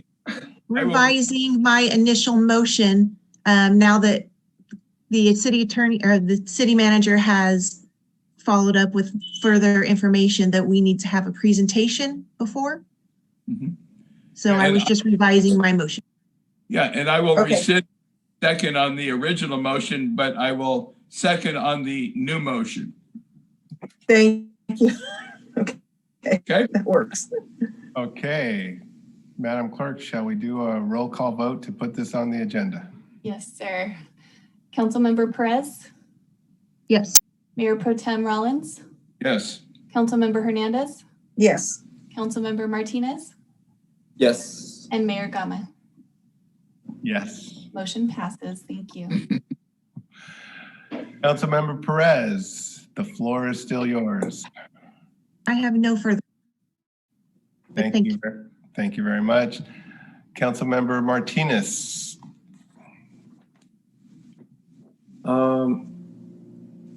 I think I'm only gonna keep pressing, you know, on like fixing up the parks. I think that's the only comment I have. But I know it's in the works. So, but I just want to express that I still want us to fix up the parks. I don't know who we would talk to about creating more programs for our youth. You know, I know with COVID going on, we're limited. Like the library is closed. You know, I'm just curious. You know, what else can kids or what can the youth in our community do right now? So it's just something that I guess bring awareness, or you know, just those are my thoughts. Like that's the only thing that I have in my mind right now. Councilmember Martinez, it sounds like I'm hearing from you that you would like to have on the agenda our plan post-COVID for youth activities in our communities. That's what I think I hear you saying. Well, maybe not even post-COVID, like during COVID, like right now, I'm just curious, is there anything that we're doing for our youth right now, as you know, because I still think for their health, it's still important for them to, you know, to stay physically active. And, you know, I'm just thinking I don't really think it's a good idea for kids to just stay locked up indoors the whole entire time. So, I'm just curious, I don't know who we would talk to about this. Could we put on an agenda item where staff would come back as to what is realistically possible to get youth involved in outdoor activities during the COVID area, similar to like how we developed programs for the seniors to get out and to get active through the exercise program. Could we have staff come back with us and do some studies as to what would be accessible during the COVID period of time, and put that on as an agenda item? Yeah, I mean, I was coming up with games that we can still have kids play that keeps them more than 6 feet apart, you know, just because I think it's really important for them to stay active. So staff could come up with, you know, a plan pre-COVID, I guess, or not pre-COVID, during COVID, and then a secondary plan post-COVID. So I would second that, if that is a motion for a future agenda item, for staff to present alternatives for increased youth activities during COVID, and what's our plan post-COVID? Is that what we're asking? Okay, so that's a motion. I just made a motion, I believe, and I need a second. Okay, we got 2 seconds. We'll go with Mayor Pro Tem Rollins, and a roll call vote, please. And absent any comments from our city manager on this. This is part of the Parks Master Plan, which is due out probably by the end of February. This is extraordinary staff work because it has no boundaries. And I would recommend against doing a comprehensive study of what things you can do and can't do COVID. I would defer until after we receive and approve the Parks Master Plan. But if that is your agenda, we will pursue that, but I can't guarantee it will be any time in the very near future. But I think what I'm feeling and hearing is that we want to be proactive with youth activities in our community. And we want to know that staff is planning, thinking about how we get to that increased recreational activities for our youth.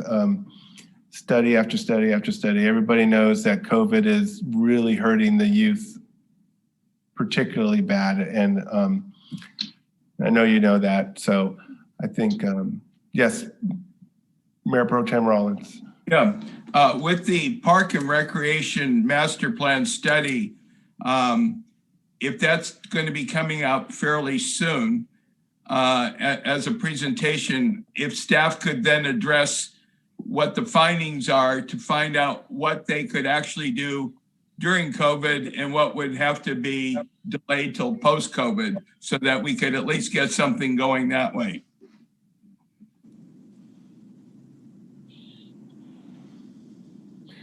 You know, one of the things that was really impressive this year is during COVID, we were able to go forward with the junior lifeguard program. And that was a long time ago, but it was, in my mind, an exemplary action that our staff took. And I think we all appreciated it. So as an agenda item, we want to make youth activities a high priority, and we want to get it on the agenda, I think is what we're all asking. Yeah, because this COVID thing could last. Excuse me, council member, there is no discussion on these items. It is, I want this motion, second, followed by vote. No discussion. Okay, thank you. Okay, so we have a motion and a second. Sir, would you like me to do a roll call vote? Absolutely. Okay. Mayor Gama? Yes. Mayor Pro Tem Rollins? Yes. Councilmember Hernandez? Yes. Councilmember Martinez? Yes. Councilmember Perez? Yes. Motion passes. Thank you. Okay. Councilmember Martinez, do you have any more? Thank you. Councilmember Hernandez. Okay, thank you. I will be brief and try not to conduct any discussion on these items here. My first item is I wanted to let our clerk know that I am on the League of California Cities Public Safety Committee. And this was another solicitation that was made through the League of California Cities. The other committee I'm sitting on is the Site Authority Committee with Cal State University Channel Islands. So if we could get those, they aren't city-sponsored committees. I'm not sure how we want to document this because these are voluntary positions, not really city assigned positions, but I just want it to be on the record. The other thing is I have been in contact with Stephen Campbell and Anirudh Prasad, who are the representatives from the families of Alaska 261. And they've sent a letter to the city. I don't know that it's been shared, but the memorial is not going to be conducted this year on the 31st as we usually do it. Families won't be coming into town. The memorial service is actually going to be held virtually on Zoom. And so myself and David Doctor are working with the families to make that happen because the reception down at that location is very bad. So David's volunteering his time to help the families bring the monument live to those families on Zoom. And there's also going to be a role for you, Mayor Gama, and I believe you received the letter also from Stephen Campbell. So I just wanted to let you know there'll be more details coming about time and how to find us on Zoom and the other activities we're going to be participating in. But ultimately, the families will not be coming into Port Hueneme due to COVID. They'll be staying at home, and we'll be hopefully bringing them beautiful weather, showing them the beautiful monument, and helping them mourn the loss of their loved ones on January 31st. And that completes my report. Greatly appreciated. We have a number of great photos that perhaps we could share. Mayor Pro Tem Rollins, you're up. Okay, just recently attended our monthly REACH meeting. We have kind of three priorities that we're going to be doing. One is we're going to be increasing marketing to get the word out. Now that we have more substantial funds, we can do more things. And so part of our goals over the next year will be to market and to get out and do outreach to see what nonprofit and different community programs that we can fund. Along with that, we'll be increasing our fundraising effort. And then finally, they're going to be doing the last installment of the BRIC program. And so people who want to have a permanent BRIC as part of our BRIC program can do so. I guess I went to this morning, I went to an association of water agencies, which I'm representing, I guess, Port Hueneme Water Association. And they're developing a plan of action where there's going to be a state mandate in the next 5 years to reduce usage of water statewide, which we will be affected. And so the various different water agencies are getting together to develop a plan on how they can coordinate efforts and then also perhaps increase desalinization and stormwater runoff. And so that's in the progress for the next year. And I just recently went to this afternoon, the Port Hueneme Water Association meeting, and we actually increased our water usage since last year, probably for a variety of reasons, one of which we're probably back into a drought situation. So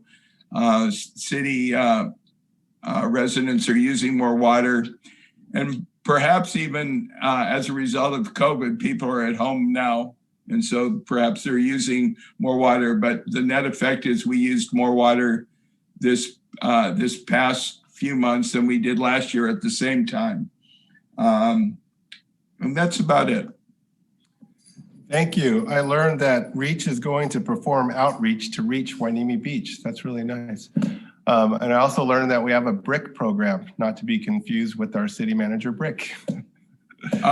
Yeah, just real quickly on REACH, we recently, as I had mentioned at the last meeting, we developed some shirts, REACH Hueneme Beach shirts, with the main emphasis is to give it out to the unsung heroes that do volunteering throughout the community. We've given those shirts out now to the people who do the home delivered groceries. And we've also given those out now to the people who the long-term volunteers who volunteer at the beach cleanup, and we're looking to recognize other groups and do presentations as part of our unsung heroes. That's really nice. Really appreciate that. Okay, so it's my turn. So I attended the VCOG meeting this past Thursday, and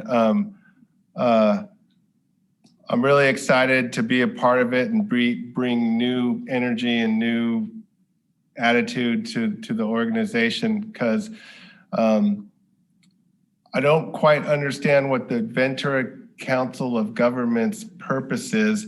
And I was a little dismayed. We were asked to send a letter on behalf of the restaurant industry in Ventura County asking the governor to reconsider outdoor dining, and if he's not going to reconsider, to at least share the science that backs up that decision. And I thought that sending that letter was perfect for the organization, and man, was I disappointed to watch it be voted down.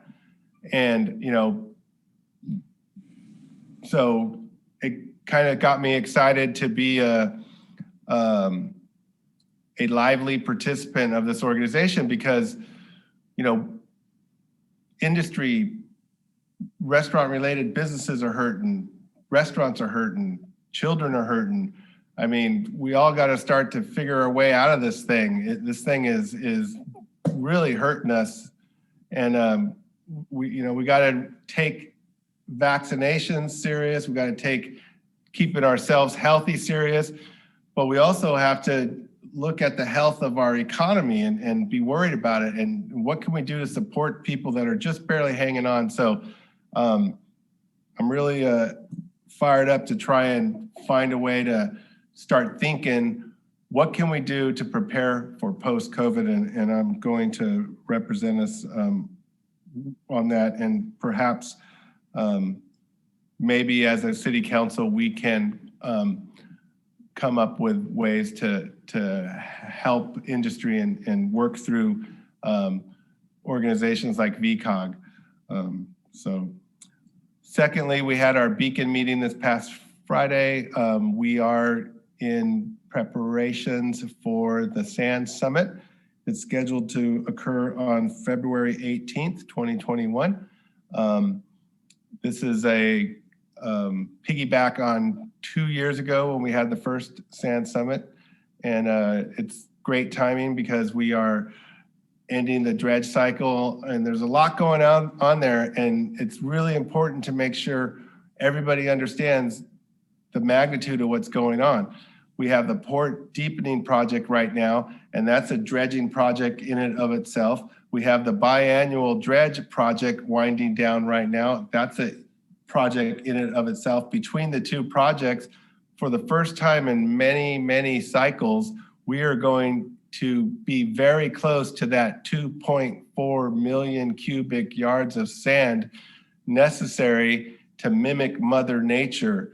And that's, to me, that's a huge success for our Hueneme Beach. And we know that problems are occurring down south at Point Magoo, and we've gotten everybody to the table. We are really getting all the interested parties to understand what's the issue for Hollywood Beach versus the issue for Hueneme Beach. And it's quite amazing. There's people over there complaining at Hollywood Beach that there's too much sand. And over here, we're complaining that there's not enough sand. And it's not necessarily a complaint. It's just the fact of the matter is that we have not mimicked Mother Nature and moved the appropriate amount of sand around the corner, and we suffered in the past. And so we're trying to rethink that whole process moving forward. And the Sand Summit is gonna bring some experts down to talk about the science of erosion and man-made ports that cause disruption and all the activities that have happened since 1959. The Channel Islands Harbor was built to trap sand in order to not lose it to the submarine canyon, so that it would be there available to move around and nourish Hueneme Beach. So while our beach has shrunk, Oxnard Shores and Hollywood Beach all the way up to the Santa Clara River have expanded greatly. So mark your calendars. I hope everybody could attend the Sand Summit. It's going to be really fascinating, interesting, and it's be well worth your time. In terms of future agenda items, I am wearing my Hueneme Beach jacket, and I'm hoping that we could get on the agenda a not a thorough evaluation, but perhaps a short presentation on what would be involved in changing the name from the city of Port Hueneme to the city of Hueneme Beach. And that's a request for a future agenda item. And so. Excuse me, Mayor, this is City Manager Connors. On 5 February, our next council meeting, a request to examine and investigate the process to do that is on the agenda. Awesome. See that? Didn't even have to get a motion in a second. And with that, I think we are going to close this meeting out. We, unless there's any other comments. Okay. So we're going to adjourn this meeting to the next city council meeting, which is scheduled for February 1st, 2021, to be held via Zoom and broadcast at 6:30 p.m. from the City Hall of the City of Port Hueneme. Thank you all for bearing with me through this meeting, and hope everybody remains safe. Stay true to the things that we know that work, and let's look forward to the day when we could return back to normal and do all the wonderful things that we want to do on behalf of our residents here in the city of Port Hueneme. Thank you very much, and we will adjourn this meeting at this time. Thank you and good night. Thank you and good night. Bye.